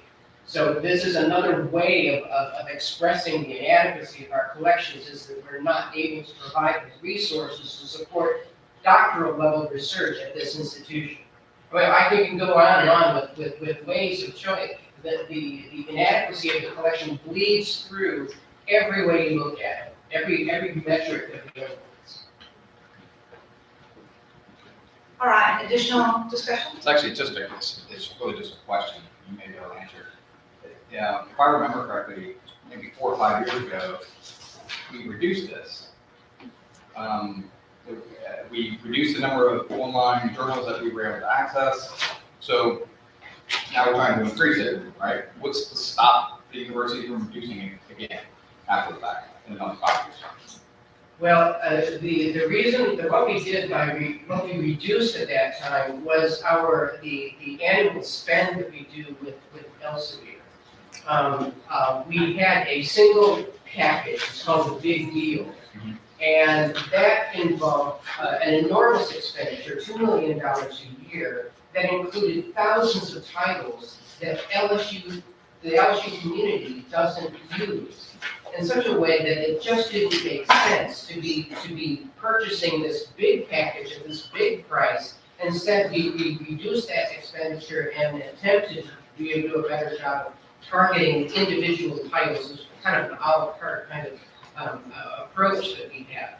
Another thing I want to point out is that with the money that we saved from that Elsevier operation, we put almost entirely back into collections, and it was to support collections that we could not have purchased otherwise. It has been 30 years since we added a subscription at this university without also cutting another subscription in order to make the numbers match. So this was a desperately needed corrective to the incredible scope of change that the programmatic and research interest change at the university in order to accommodate that. So we were able to add subscriptions and the databases, which is another piece of it, that helped the collection be a better match for the community that we're at right now. Thank you for that explanation. All right, Professor Hyatt? Yeah. No, okay. All right, additional discussion. All right, well, this is the first reading. We'll have a second reading at our next meeting. If there's no further discussion, we'll move on. All right, next up, the first reading of Resolution 2206, a call to reaffirm protections of academic freedom and tenure. Sponsored by Anessa Basayev, Peter Barn, Kevin Ruhlman, and Karen Singh.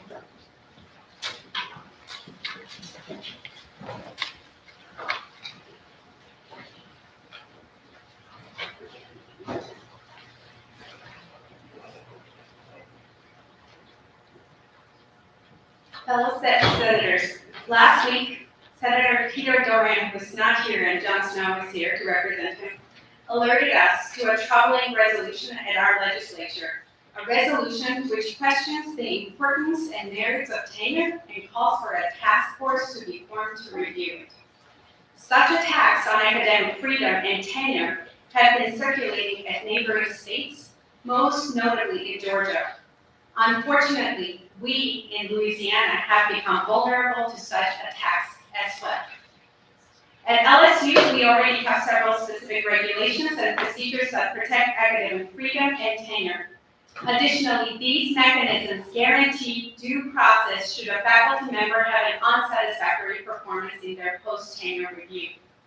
I was very encouraged to see Interim Provost Matt Lee's message on Monday, reaffirming tenure protections at LSU. We are stronger together and will continue to protect academic freedom and attract world-class faculty who educate our students without the fear of any retaliation from public or private entities. I will now read the resolution. Whereas the purpose and necessity of tenure is frequently misunderstood by those outside of higher education, and whereas the AAUP states, quote, the principal purpose of tenure is to safeguard academic freedom, which is necessary for all who teach and conduct research in higher education. When faculty members can lose their positions because of their speech, publications, or research findings, they cannot properly fulfill their core responsibilities to advance and transmit knowledge. Tenure provides the conditions for faculty to pursue research and innovation and draw evidence-based conclusions free from corporate or political pressure, end quote. And whereas at LSU, academic freedom protections are granted by PS 15, which defines academic freedom as, quote, a cornerstone in the pursuit of answers to often perplexing, sometimes controversial questions asked, discussed, studied, and researched in an educational setting. It applies to teaching, research, outreach, and university governance, end quote. Whereas PS 15 also recognizes that the academic freedom of faculty members in addressing issues of institutional governance is a prerequisite for the practice of governance without fear of retribution, end quote. And whereas faculty remain accountable for their performance post-tenure through policies outlined in PS 109 and PS 104, which also guarantee these review processes are conducted fairly. And whereas efforts to weaken or remove the protections afforded by tenure elicit a strong negative response by individual scholars and associations representing them, reducing the ability of institutions engaged in these changes to recruit and retain a world-class faculty. Therefore, be it resolved that the LSU Faculty Senate reaffirms its commitment to robust tenure protections, recognizing that they are a necessary condition for the university to fulfill its mission in conducting teaching and research, which improves the lives of public that it serves. And therefore, be it further resolved that the LSU Faculty Senate strongly discourages any efforts that would diminish tenure, as such efforts would weaken the standing of LSU as an institution of higher education locally, nationally, and globally, would create incentive for current faculty to seek employment at universities which do provide strong tenure protections and would decrease the university's competitiveness in attracting the world-class talent that has traditionally contributed to LSU's success. All right, thank you, Professor Basayo. All right, is there a motion to enter this resolution into discussion? All right, unanimous, and seconds. All right, it is now entered into discussion. Yes, Nick? Thank you for bringing this motion in front of us. My comment is regards the first whereas at the very top of the resolution. Because given what's going on in the legislature right now, it seems to be fairly clear that the people who are outside of higher education in question are the legislators who want to, have oversight over, have some kind of oversight over tenure when they are outside of higher education. This statement, anecdotally, I know personally, is very, very true. But I wonder if there is any kind of, if you could add some kind of substantive evidence of this frequent misunderstanding. I think it might strengthen the document. If you have that, because I think many of us here anecdotally know this. I get it from my family members sometimes, right? But is there anything substantive and evidence that you could put in about this frequent misunderstanding? Do you have a suggestion, Mel? No, I don't. But there's been a lot of there's been a lot of sort of number crunching, which is a little bit outside of my purview. But I've admired the amount of documentation that I've seen in some of the some of the other resolutions that have come up. So I thought if there's a place to find that, Yeah, sure. it would strengthen the resolution. Yeah, perhaps, yes. So for example, we have graduate students, they usually take 4, 5, 6 years sometimes to go through the process. And if you get rid of you need time as a professor to nurture these students to their PhDs. So maybe look for examples like that. Professor Schnell? Is there a way to convert the sort of negative statement, misunderstood, and sort of was kind of an attack on those people that are already against us, into a positive statement regarding the essential nature of academic freedom for the operation of the university? I have so thank you for that. I wonder, would it be stronger if that first whereas is taken out altogether? Yes. Yeah. And replace it with something that's positive. Or not replace it at all. Tenure is so holy, we don't even mention it. So I don't know. Unless I love this to be collaborative process, so I don't, if you have a specific suggestion, I'm happy to replace it and, or take it out altogether. Take out the first whereas altogether. If you take it out, it starts whereas the AAUP states. That's, I like that. You like that? You like that or you don't like that? No, I like that. I like that you're starting off with this. Yeah. Because the Alan Sykes' initial comment was to add a footnote of, and this, if we take the first whereas out, then the very first whereas now would read as a quoting the AAUP. You should define the AAUP. Okay. I do think it's stronger with. All right, so are we in agreement to take out the first whereas altogether? Okay, is that a friendly amendment? Friendly amendment. Additional discussion? All right, well, this is the first reading, so. I move to suspend the rules to allow for a vote on this resolution. I second.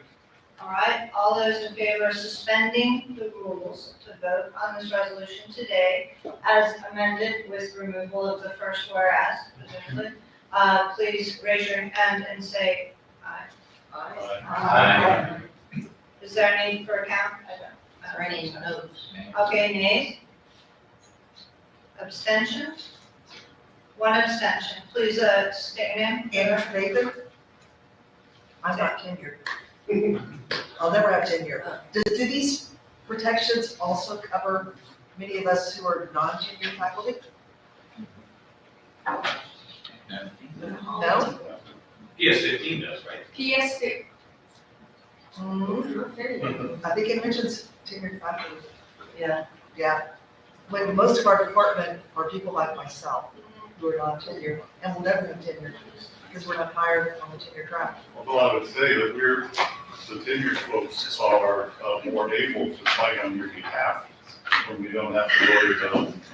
I understand that there's a problem that often doesn't happen, but, right, the conditions are certainly better for it if we don't have to worry about the future. Okay,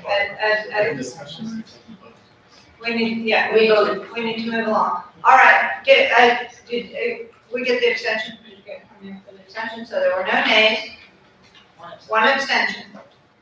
All right, thank you. Thank you.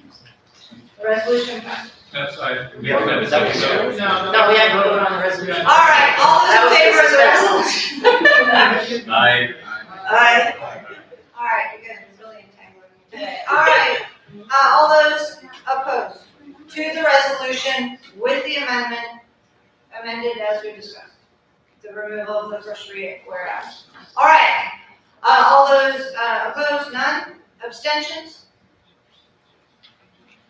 All right, resolution passed. All right, next, first reading of resolution 22-07, university participation in consortium of universities studying slavery. Sponsored by the Faculty Senate Diversity, Equity, and Inclusion Committee, Cultural Studies Group, and the Department of History and the Women's Gender and Sexuality Studies Program.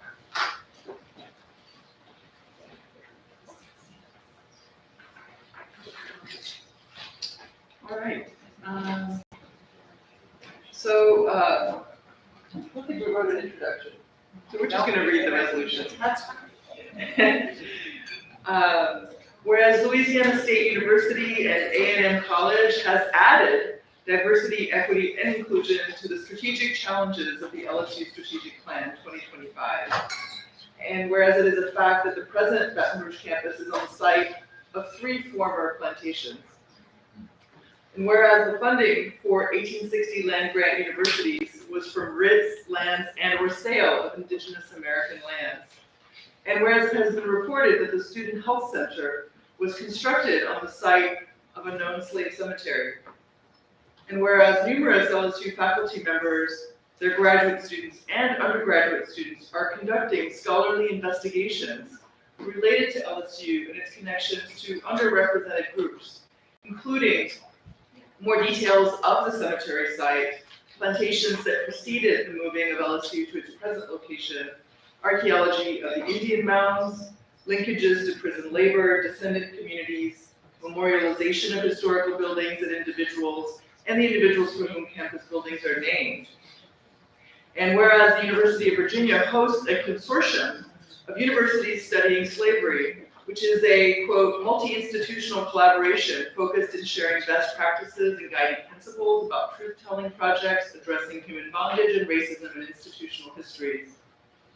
Member schools are all committed to research, acknowledgement, and atonement regarding institutional ties to the slave trade, to enslavement on campus,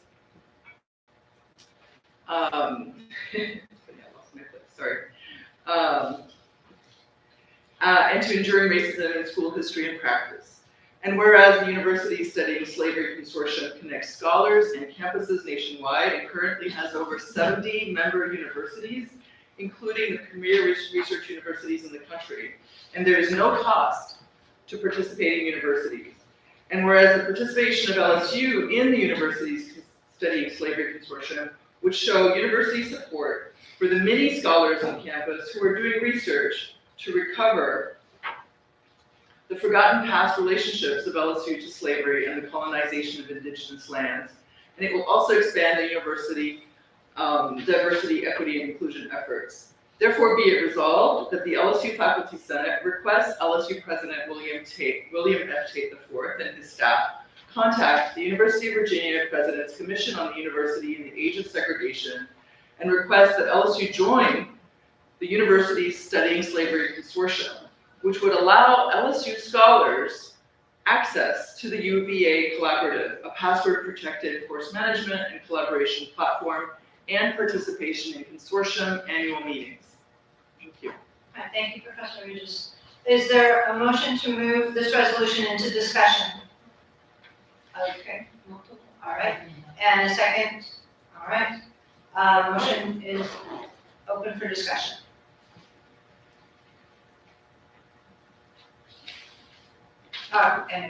Any discussion? All right, well, this is the first reading, and we will have the second reading at our meeting. All right, next on the agenda, Professor Miles and the nominating committee. First of all, the nominating committee is composed of senators whose terms are coming to an end. It's not an easy job, so we thank them profusely for all their efforts, and I'll leave it to Professor Miles, who has stepped up to chair this committee. Let him take it from here. So thanks to all of you for responding to our many emails over the last couple of weeks, and thanks especially to those of you who accepted a nomination. The people before you on the slate are those who have both been nominated and accepted their nominations. And if I could, I found out about the fact that this was supposed to be in the agenda at exactly 2:08 p.m. and I apologize that it did not get in by 3 p.m. There was no desire to in any way hide this information from you. So for president, Inessa Bazayez, Joan King, vice president, Daniel Tyrone, Roy Heidelberg. Is there a way to zoom in? Yeah. On the bottom right hand corner.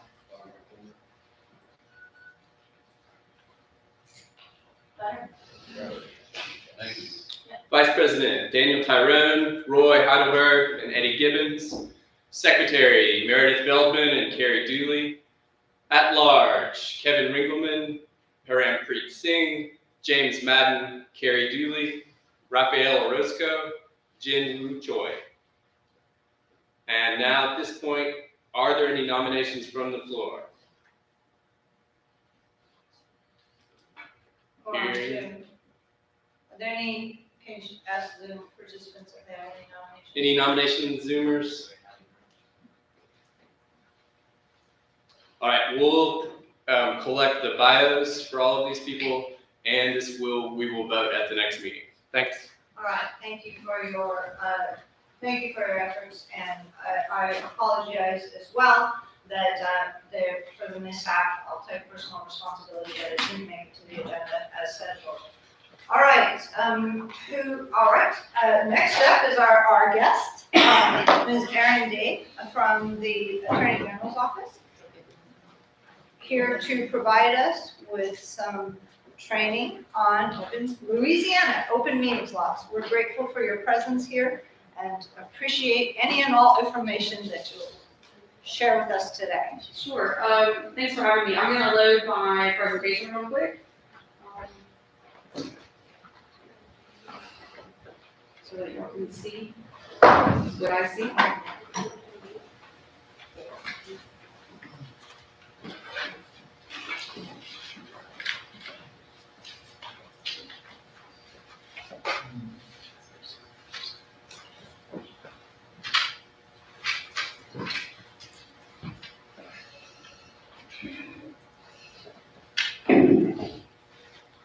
All right, again, thanks for having me. I'll try to drop everything home, so thanks for bearing with me. I'm going to go through just mainly the basics of open meetings law and try to give y'all a quick basic overall of everything. It sounds like some of y'all have gotten to be some experts in this over the last couple of months. And so hopefully we can get everybody going on there. And then also, I just kind of want to put out, like, you know, we do a lot of these presentations throughout the state, governing bodies and public bodies in general. So this will be a good overview. We know there's not everything we can fit in a short amount of time. So if y'all want to have people back, especially if it seems like there might be some elections coming up soon, if y'all get a new kind of group in, like, we're more than happy to come back and talk to everybody. So just keep that in mind. Okay, so open meetings law, it is basically there to, you know, let the public know what a public body is up to.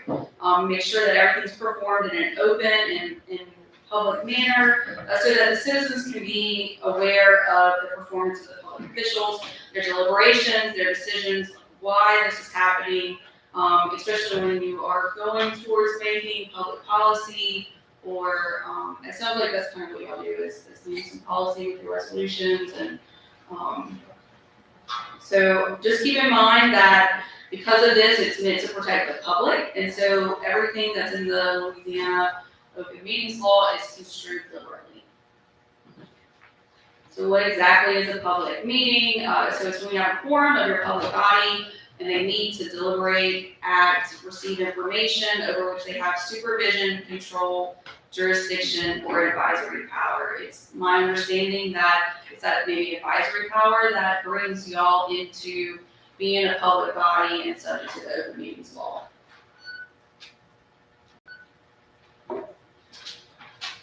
I'm not gonna bore everybody with some of these definitions. I will tell you, we actually have a pretty nice little booklet or handout about open meetings law. It goes through the different statutes, and then we kind of give, if we've had AG opinions that have been issued on that topic, we have some summaries of that.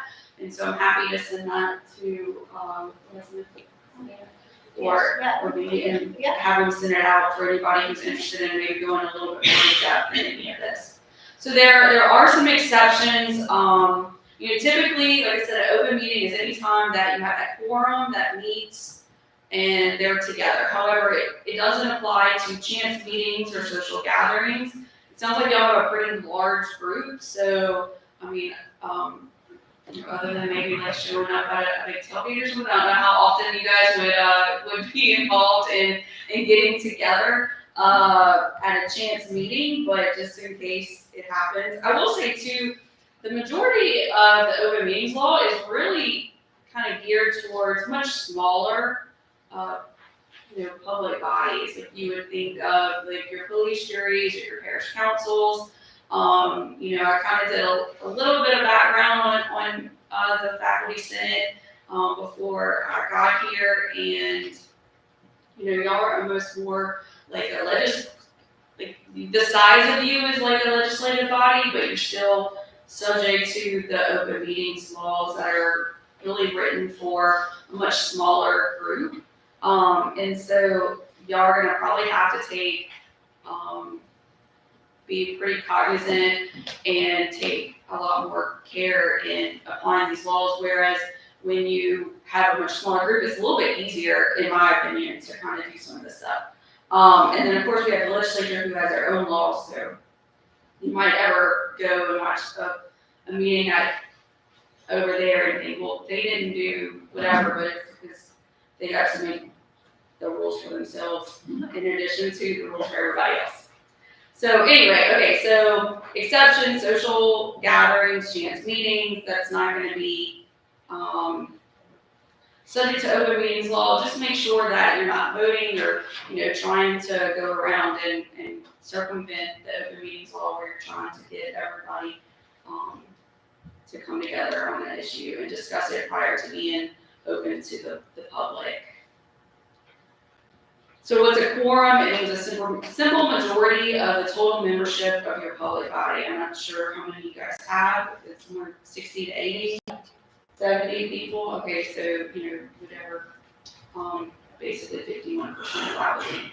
A walking or rolling quorum is when something's used to circumvent the open meetings law. So you have your quorum, and then people kind of come and go throughout the thing, and you constantly just have a quorum, and that's really unlawful and a violation of the open meetings law.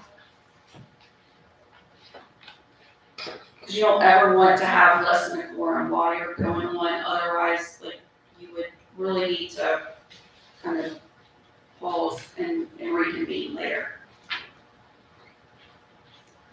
Okay, text and emails, before you send, that was right timely. Before you send a message, to a quorum of the board, is it to convey information, elicit a response? So I did notice, I got CC'd on an email earlier today that Savannah had sent out to everybody, and she's sending that out to get the information about the meeting to the entire, public body. But you're not having any discussions or anything, so that would be different than, one of you sending out an email to everybody saying, I want to bring this issue up, and everybody tell me what you think about it. You can't do that. So you want to avoid. We really recommend to boards, and even boards that I sit on myself as a a designee for the Attorney General, that it's just really not worth emailing everybody all at one time or quorum everybody, just because you don't want to, even if it's accidentally want to circumvent or violate the open meetings law. So can you attend in person or by telephone, or I guess video?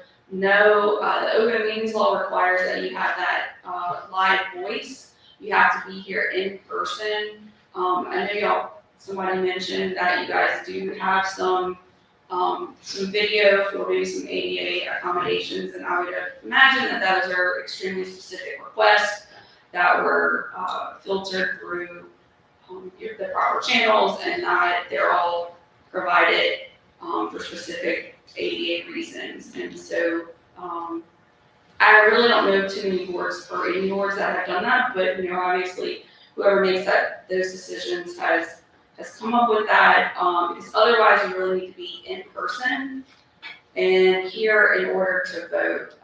It does sound like too that you guys under your constitution or bylaws, have the ability to have maybe some alternates for the people who are appointed to faculty senate. And so that those people, obviously need to be here in person as well. You can't participate by telephone for purposes of achieving a quorum, like that was one of our opinions before. The votes have to be recorded in the minutes, which are public documents, and just sitting here, I know that y'all had several discussions and you've had votes. So it's called viva voce, you have a live voice to record your votes. And so there's multiple ways to do that. One of the ways that you guys have been doing it is just to ask for the yays versus the nays. If it looks like it's close or you can't tell which side is prevailing, you can then do a roll call. I don't know how the minutes and everything are being recorded. It seems to me that you guys were doing it, getting everybody's vote.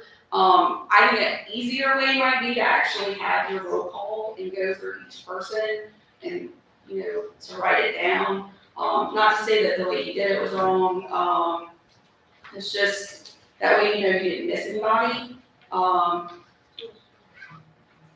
Oh yeah, it's time, but that's kind of what you get when you got a body of 70 people. So, because the problem is even though there's time, you don't want somebody to be able to challenge it and avoid your action, because then it just, comes back down to whatever. Because if you miss somebody, as long as if you saw a form, but if they said they were, you skipped over them or whatever, then it could cause issues down the road.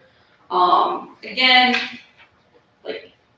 you had the live voice, you did the yays and nays, but just kind of something to think about as to whether or not it might work better for you in the future. We have in the past issued an opinion that said that you can't have an electronic vote as long as the machines display individual votes. It doesn't, you guys don't have that capability and technology, but that is something to keep in mind. That doesn't mean you can have a written vote, that's something completely different. Let's see, and just keep in mind you can't have your show of hands alone, which is, y'all been doing the both raise your hand and the voice, that way you can see what's happening. Okay. So moving on, next we have public comment. It's I was sitting here thinking that you guys had a lot of public comment, but then I had to remember, no, most of you are actually part of the Senate faculty. And, but either way, you have to allow for public comment. It looks like you guys had it at the beginning of your agenda, which is perfectly acceptable. You can do it after each item, you can do it, you can put it at the beginning. You just have to make sure that you allow at some point before you take action on the agenda item, that you allow public comment. And then also the open meetings law does allow you to have reasonable rules, which also y'all can put in place.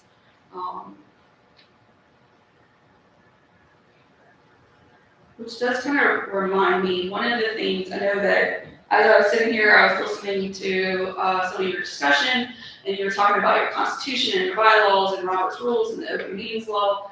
And I just wanted to throw out there that, you have the open meetings law, Louisiana Constitution, U.S. Constitution, Louisiana Constitution.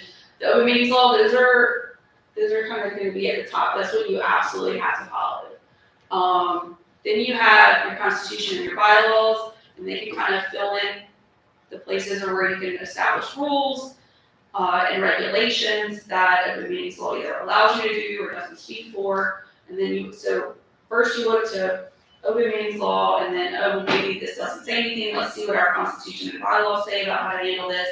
Well, then if it isn't in that body, then you would turn to Robert's rules to see what their recommendation is into how to handle a meeting. Obviously Robert's rules is not, it's not law, it's just kind of a commonly put together, authority, so to speak, on how the open meetings and meetings in general are handled throughout the United States. So just kind of throwing that out there as well. Executive session, executive session is discussed in, so there's two statutes on it, it's 4216 and 4217. The law requires that you have to give proper notice on your agenda, so even prior to the meeting, your agenda needs to state that, you're gonna have whatever discussion that would be in executive session. And even if you have that on the agenda, then when you get to the meeting, you still have to have a vote of 2/3 of the members present in order to still go into executive session. The minutes have to include the vote of each person, so you do actually have to have like your roll call, your individual votes for this particular issue.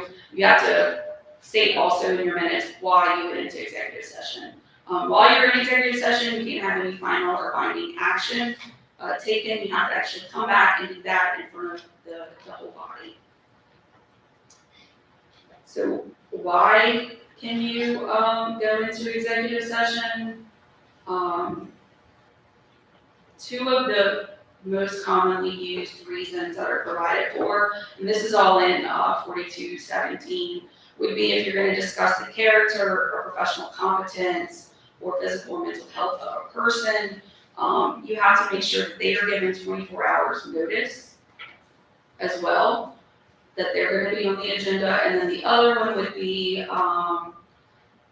strategy sessions, negotiations with collective bargaining or prospective litigation after a formal written demand, or litigation when an open meeting would be detrimental to the effect of your bargaining power. And this kind of brings up too that in executive session, I'm gonna go back, I have a little note on this, that it is okay to permit somebody who is not a member of the public body to stay in the executive session, especially when they have, it's clear that they need to be there. For instance, if it's litigation, most of the time you're gonna have your attorney. If you're talking about somebody, they might be in the room. And so that is allowable. But just if you are doing litigation, you have to notice it in a specific way, which I'll show on an example in a few minutes. So notice your meeting no later than 24 hours before the meeting. 24 hours does not include weekends, holidays. You have to give written notice of any regular, special, or rescheduled meeting. If you have regularly scheduled meetings that are set by the body of law that you're under or a resolution, then you're supposed to give written notice at the beginning of the calendar as well. That states the date, time, and places that your meetings would be held. In general, though, when you put your notice out 24 hours in advance, you have your agenda, which is going to include a date, a time, and the place of the meeting. You cannot change this, after like the 24 hours. You also have to list each agenda item separately, and it has to be with reasonable specificity. You need to allow the public, essentially you look to see whether or not the public, when you look at that agenda, are they gonna understand what it is that you are taking up, the business you're gonna be considering? So for instance, just saying, we're gonna consider emergency matters or consider personnel matters, that would be considered vague and not enough notice. And then before you take action on each item, the item has to be read aloud.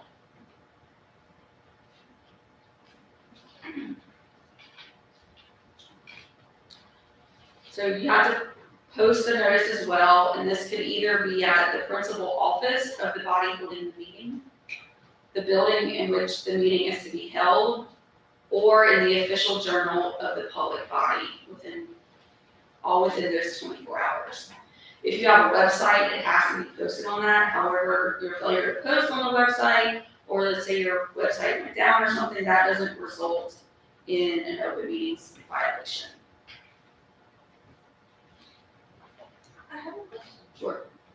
And it might be a stupid question, but I want to know why is this body having to abide with the open meeting in Louisiana when all our department meetings are not?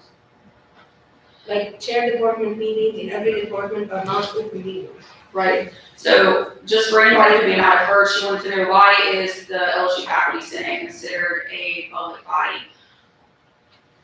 when, say, department meetings and everything along those lines is not a public meeting. So for just a brief amount that I've looked at it, and from what I understand on opinions that have been rendered that deal with other faculty senates or faculty councils at other universities, it's because you have a advisory power for the board that has set you up. So, and correct me if I'm wrong, but essentially you are an extent, like a subset of the board of supervisors, and you have advisory power to that board.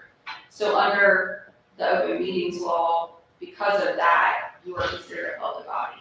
I think it's also, it may be, I mean, to add to that, I think it is because the Board of Supervisors has delegated its authority over educational policy, so therefore we are a deciding body as well, correct? I honestly don't know. I saw your constitution, but I didn't go to look at the Board of Supervisors, rules or regulations or any of their documents, so I really don't know completely, but that was what I got out of the things that I looked at, especially, in your constitution, it specifically says that,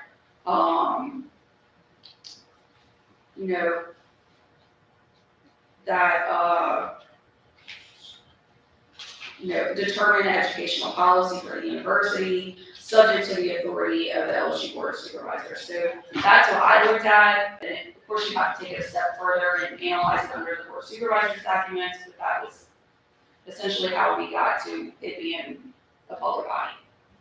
So if I can follow up on that, so how does this then apply to standing committees or subcommittees of the Senate? Because including executive. Sure, so, no, I'm talking his about question- things like ASH and other standing committees that we Right. have, not FSAC. yeah, his question is the standing committee of the faculty senate, would that be considered subject to the open meetings? And most likely, I mean, if there's any type of, if they too also have some sort of advisory, if they're meeting to come up and advise you of what they come up with, then yes, absolutely, they are subject to open meetings.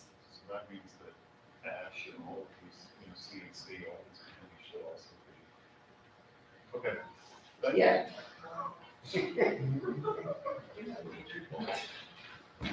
This kind of reminds me of, it's a total different issue, but the neighborhood I used to live in, we had HOA, and I was on the board, and it was just like a constant, like, how did we end up here? So, You have a question? yes. Can I follow up on the question? So the question was, Senate committees are potentially subject to the open meetings law. So is it logical to assume that it's get down to, say, a department level, which like curriculum matters are on LSUPS, the function of the faculty, but eventually that's policy that goes up all the way up through college committee and the university committee. So could that be pushed down all the way down to a department level in theory? We're both. I mean, my thought is that, like, if it's written that that's what the purpose of the department is to establish policy and yada yada for the board itself to, like, it would have to be, I think, delegated to you to do that. And not just, we met, we discussed this, these are our suggestions. Yes. But the Board of Supervisors regulations say that the president of the system is the president of every faculty council. So why do the administrative committees under academic affairs not, who advise the president, who advises the Senate, not apply to, or do these rules not apply to that Senate? I have no idea. I didn't look at anything that had to do with anything other than the faculty senate. Sorry. Happy to try to follow up on that, but I don't know off the top of my head. Yeah, I wanted to just kind of follow up. I think that Professor Turner raises a good point. I was in a meeting this morning with the registrar and a bunch of other people, and we were all talking about student information systems and what they see in it. And that's all direct policy that's going to have immediate impact. But that's not subject to open meetings law. That's not, so we're all with that. Yeah, but this meeting where we're basically giving resolutions that say, hey, could you consider this? Right. Is subject. We're not That making makes no policy. sense. I'm sorry. Cut. You're right. A lot of our. This is like an attempt to just, this, we're worried about tenure. This is just another side of all of that, where they're just trying to silence us. It doesn't make any sense. The pressure is unreasonable. Okay, in simpler terms, what he's trying to say is, a lot of the meetings that are not considered open meetings that we attend actually affect academic policy and a lot of policies that take place around LSU. But they are not subject to open meetings law. And a meeting like this it complicates everything we're doing and puts us in a situation where we honestly don't know whether what we're doing is legal or illegal. That has happened so many times over the past year. Okay, I think we have another question. Then to reiterate, we're not actually creating policy.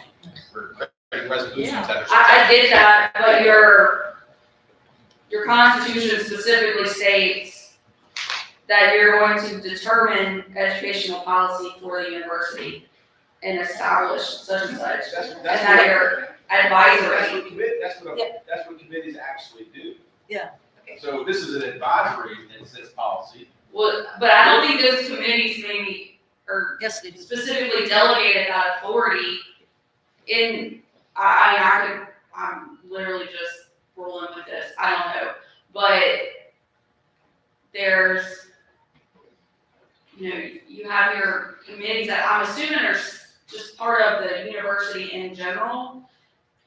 Well, there's a difference. So we have standing committees for which we delegate different. Right, I understand your standing committees, but whatever they're talking about, like through the registrar's office, I mean, that's. These are all services to the university in general. So whether we do them at the department level, at the college level, at the university level, we're involved in all of that. And yes, a lot of the policies and decisions are made out of these committees, and they are not subject to. So, Okay, there is another, thing I can tell you is maybe you as a faculty senate, or like, you gotta do a resolution and read it twice and then give to the board of, give it to the board of supervisors to request whether or not you are completely subject, for there to be an opinion on whether or not you're subject to the open meetings law. I mean, Sorry. I'll tell you too. Somebody's been waiting to ask a question. I'll speak. I think we're putting our speaker on undue pressure. She's just to give us the training in Yes. meetings law. I think these are all very, That very should good. continue with the training, and we can take this discussion. Agreed. Yes, okay, let's, please, our guest is here to give us training. These are very good questions, however, so I don't want to minimize their importance at all. And perhaps we can collect them, I'll forward them to you. I know Ms. Day has been very, very responsive and helpful, has answered questions for me. And so I think we should collect our questions and forward them to her. All right, so, yep, shall we carry on? Sure. I will say, okay, before I move on, I'll just say this real quick. So I'm actually substituting for our STAR open meetings law attorney at the office. This is something that I handled. I've been at the AG's office now for 14 years. This is something I handled many years ago, so I was happy to fill in. She had to go, and she had an oral argument in federal court today, and so this was really the first time I had looked at anything to do with faculty senate and everything. And honestly, when I first looked at it, I thought, well, why is this group subject to open meetings law? So I get it. I went and looked at, like I said, your constitution, and I was like, okay, here it is. It's the policy and it's the advisory. Therefore, like that's how the public body is defined pretty broadly. So I totally understand why these questions are coming up. I think that it's certainly something that y'all might, like I said, if you want to request an opinion on it, to find out. You know, we do have ones that dealt with other universities, but of course it always is going to be subject to like how exactly are you defined and everything. So anyway. Right, well, we appreciate that. We appreciate you subbing in, kind of cold and not knowing history, so, thank you very much. It's been, yes, Fun to learn, but, you know. Anyway, so, okay, so if you want to change your agenda, you have to have unanimous approval of everybody present. Whether or not, that can happen, you have to have a motion to take up the matter with, it has to be reasonably specific. Also, you have to have the purpose for the addition, and it has to be entered into the minutes. And you also have to allow public comment to happen at the addition here. So here's an example of a sample notice. And you'll see here where it had executive session, it gives the case name and information about it so that whoever is coming here will know what the executive session is going to be about and what else is on the agenda. Your minutes at a minimum have to include your date, your time, your place that you met, who was present and who was absent, the substance of all matters decided, and at the request of any member, a record by individual member or of any votes taken, and any other information that you or that the public body requests to be included.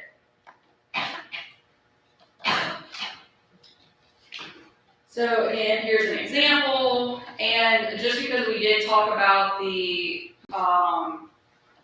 having to have that live voice, I would just kind of like to point out that somehow I'm looking at the next slide, but you guys aren't.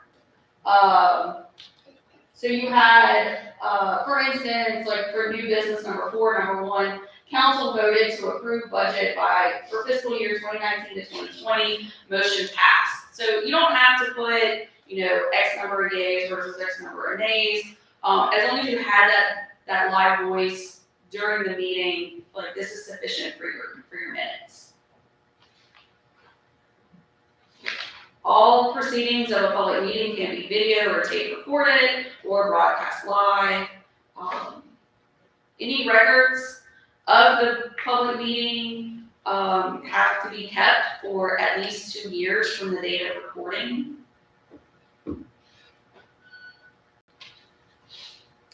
So, and I don't know what your record retention policy is, so it might be longer, but that's the minimum. There are exceptions now for gubernatorially declared disasters or emergencies. What was that record retention stand? Oh, I just said, so the bottom just said that you have to retain your records of your public meeting for at least 2 years from the date of recording. I was just saying that it may end up, like, depending on what kind of record retention schedule you guys have, it might be a longer amount of time, but that would be the minimum that you have to keep it.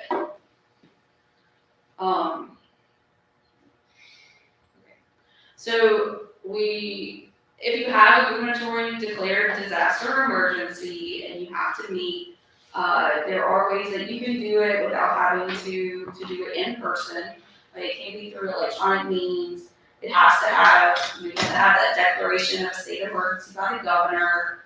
And there's like a bunch of requirements. I'm not going to go through them because we're not really under anything right now that, knock on wood, is a state declared emergency that I can think of that would impact y'all. But clearly, these were things that were put into place post-COVID, and I'm sure how it never applied to some natural disasters is beyond me, but now it's all there.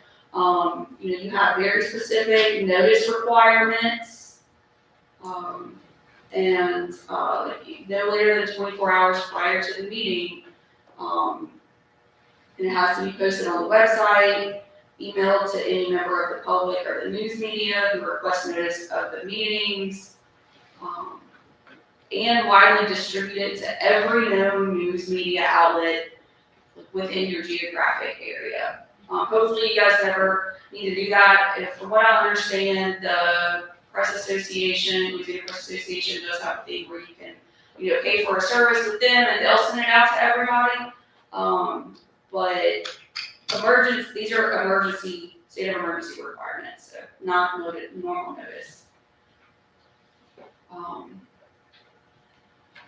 You have to have a mechanism to receive public comment electronically before and after the meeting. Lots of different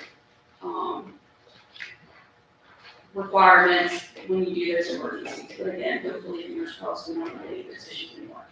Okay, enforcement. So there are several ways that an enforcement action can be brought. One could be through the Attorney General, the district, or any person who's been denied a right under the Open Meetings Law. So the AG and the DA can institute enforcement proceedings on their own initiative. They also can get complaints from the public, and they can look at an open meeting violation from that standpoint and then proceed that way. And then, of course, any person who has been denied that right can also go into those lawsuit. Penalties, so you can get around a mandamus, that would force your public body to do a particular action. Injunctive relief would keep you from being able to do something. Declaratory relief, tell you to do something.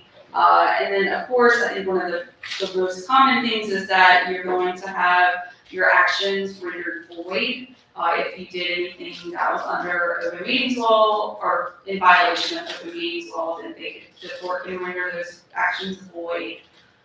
The prevailing party can also get civil penalties and attorney's fees and court costs. So if the prevailing party only wins in part, they can get partial fees and court costs. Flip side of that is if a party brings a frivolous lawsuit and the court finds that, they can actually award attorney's fees and court costs to the prevailing party.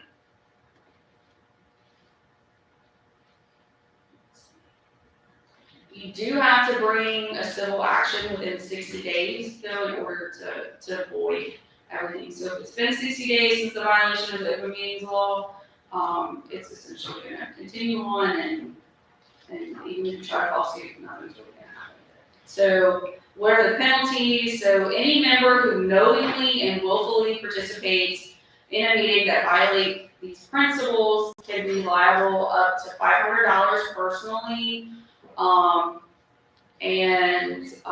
Again, you have to file that. It's all within that 60-day action from the time that the Open Meetings Law was violated. So that's the end of what I have for y'all today. Again, we're happy to come back at any point, and I will get the kind of more encompassing document to you guys. Hopefully tomorrow I can send that out to be distributed. I don't know, maybe you might get it next week or something. It might also be on our website. Yes. Sorry, just a quick question. Thank you for the presentation. It seems that the root of this is stemming from the way the revised statute is written, that is somehow catching us in a net in which we were not originally intended to have these laws apply to us. It would seem thus that the solution to this would be to approach a friendly legislator and have them revise the revised statute, put in a carve out for bodies above a certain size. So if they said, bodies above 1,000 members, for example, which would be our faculty council, then because we're subsidiary of the faculty council, we would then, if they're above 1,000 or exempt from open meetings laws, we would then be exempt from open meeting laws as well. Would that seem to be the way to remove these obligations from the committees on the faculty side of this?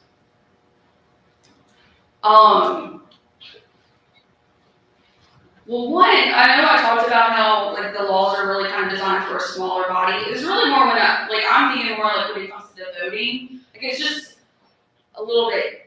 Y'all just have a more complicated voting process, because if you do a roll call, it does take a little bit longer than if you just do the voice. And then because you guys have those ADA accommodations, you have to make sure you're not just the people in here, but also online.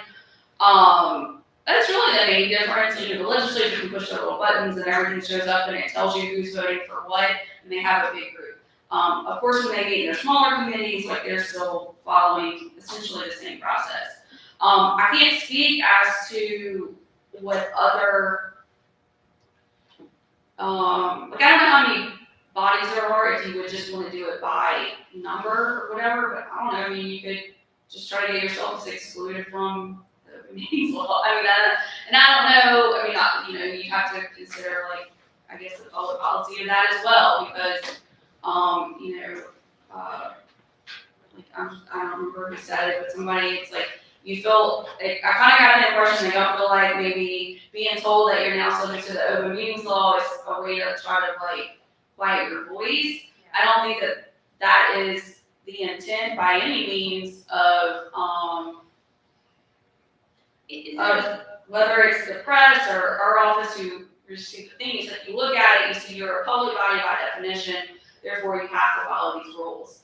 And the flip side of that is if you guys are like, hey, we don't want to be subject to the open meetings law, well, then you have students who are like, no, wait a minute, like, what are you trying to hide? So, I mean, it's all about, you know, who's seeing what. So, you know, whether it might feel like that, and I don't know, obviously, like the whole big picture and everything, so I can't speak to anything, but that's kind of just my. I think if I can expand on this point, we are a representative body of 1,700 and I think. Right, yeah, I understand you have a family council. And to meet public meetings, to abide by Louisiana open meetings laws by 1,700 people is fairly unreasonable. So, so we're just trying to sort out how we can possibly move, like ratifying our constitution, which has to be done by the faculty council, which includes all faculty, Right. instructor level and above. How are we going to get 1,700 people together and take a voice vote by vote? That could take a while. Yeah, and I mean, it's coming up with, I don't know that the solution is just like, oh, let's just find out how to exempt ourselves from this, and which is like, what's the best way, like, how can we move forward with this? Yeah. I don't know. Yeah, it's I really definitely. don't.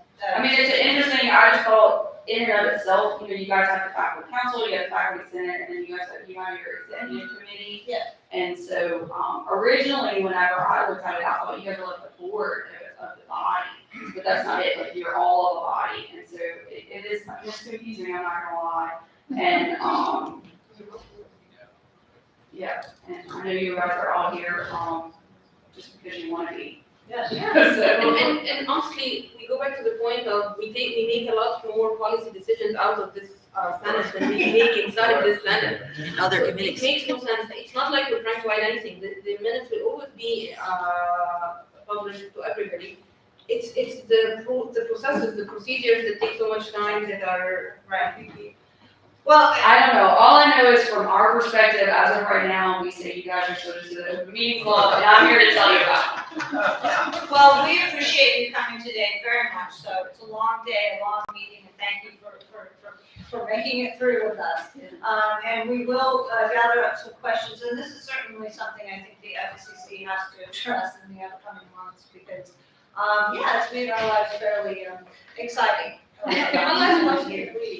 So you said when we were having that debate, if we have a resolution that we can give to the Board of Supervisors to exempt us from the open meeting rules, we can do that. Is that a legal way of doing it? So I don't know how the faculty council or the faculty senate is set up. Like, I don't know if those are board supervisors. I really have no idea how you would go about doing it.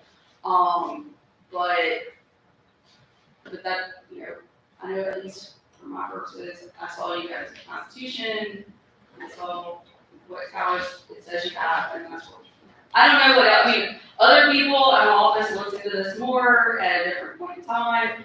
I have no idea, to be perfectly honest, like what all they took into consideration. So When your star person, your star O&L person you're filling in for, would they perhaps know how we might be able to do this?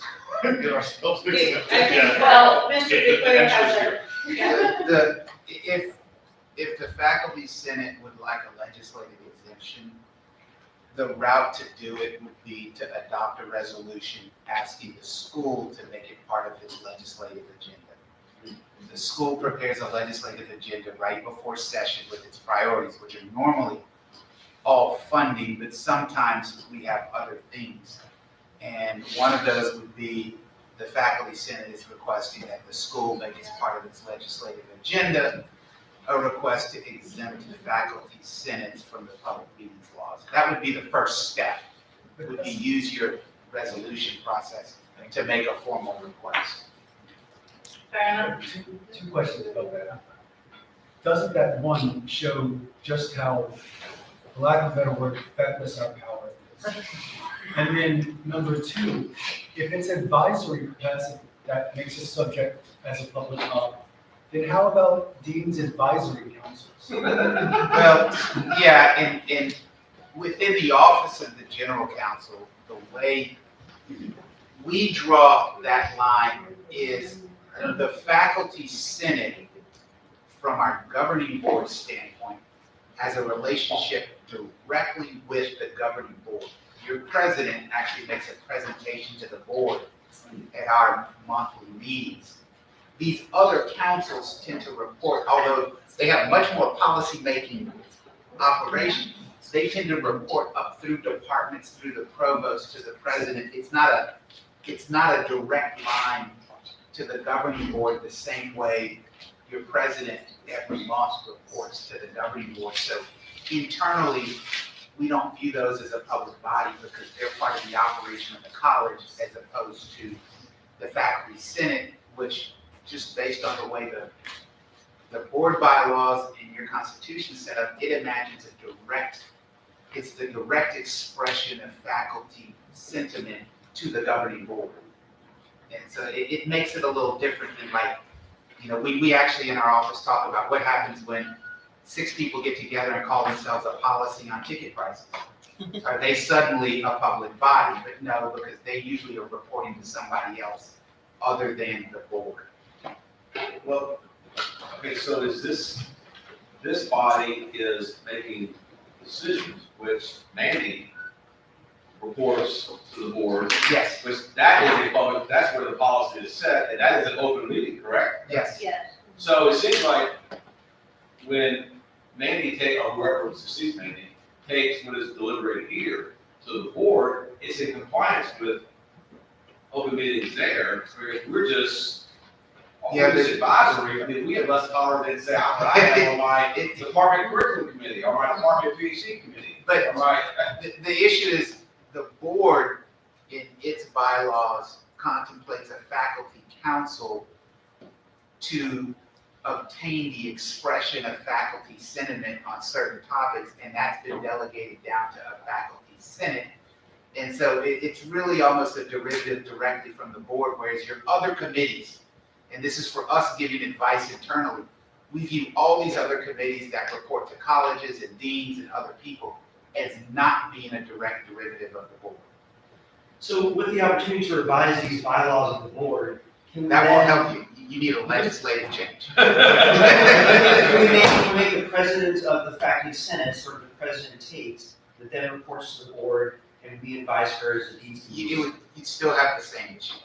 What I've been thinking about in my head, and this would involve me talking to Ms. Day's boss, the Attorney General, is since all of the faculty senates at all of the public universities report to boards that are public bodies, could we narrowly craft an exemption for faculty senates at universities that are already governed by public boards?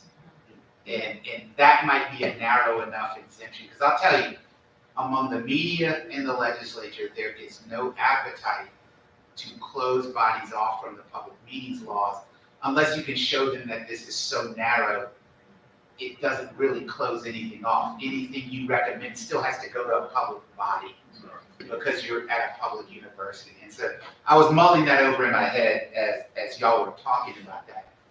And I'm going to talk with the president about that. That might be a way to narrowly craft an exemption that might get some appetite within the legislature, because they don't really have a big interest in this.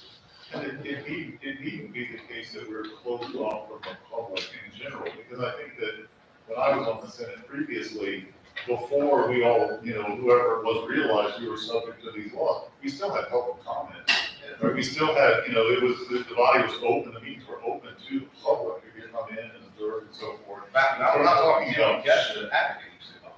The more an advocate, we used to do more an advocate, we used to have someone. Yeah, we Back in 2012, they were there all the time. Yeah, so we wouldn't be talking about closing ourselves off from the public, just I from the understand. onerous part of this legal apparatus. And it doesn't have to be the school. You guys can get a legislator to sponsor a bill, anytime you want. It just, you gotta find one who will do it.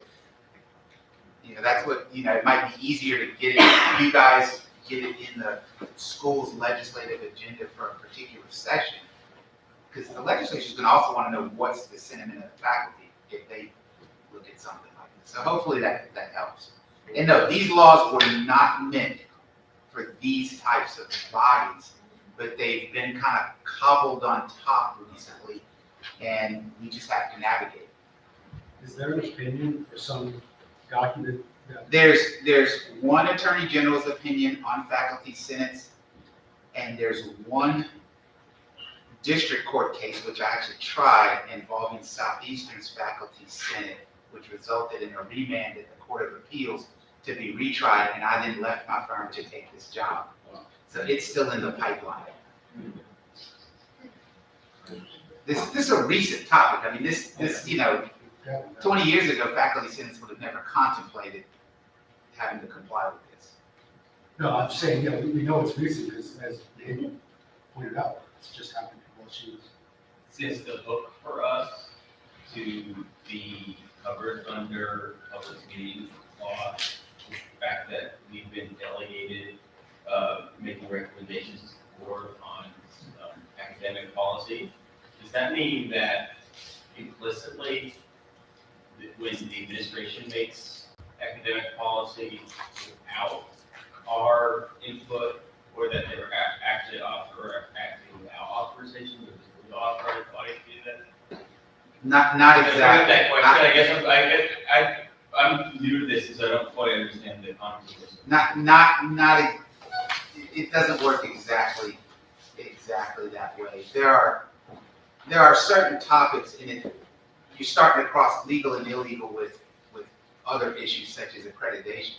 There are certain topics wherein the university, for accreditation purposes, is supposed to have input from the faculty.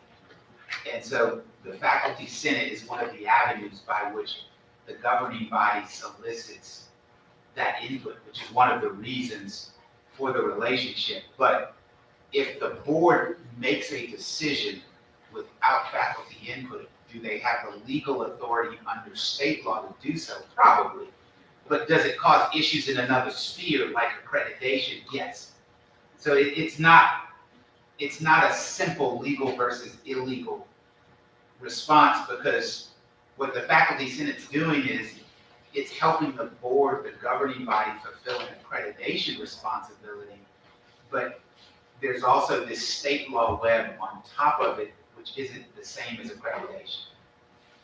And I know that's a complicated answer, but that's what's happening. Well, it's certainly been an exciting 3 years. All right, can we please have a round of applause for Ms. Day? To adjourn. And the second, all in favor? Aye. Opposed? Abstentions? All right, see you later.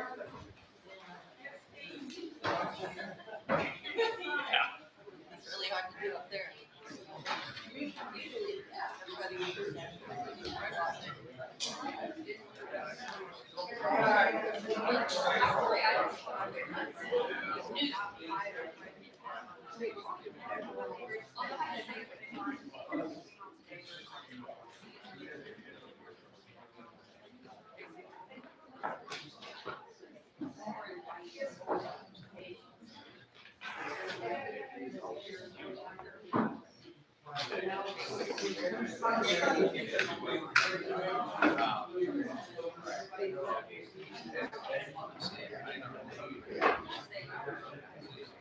Yeah,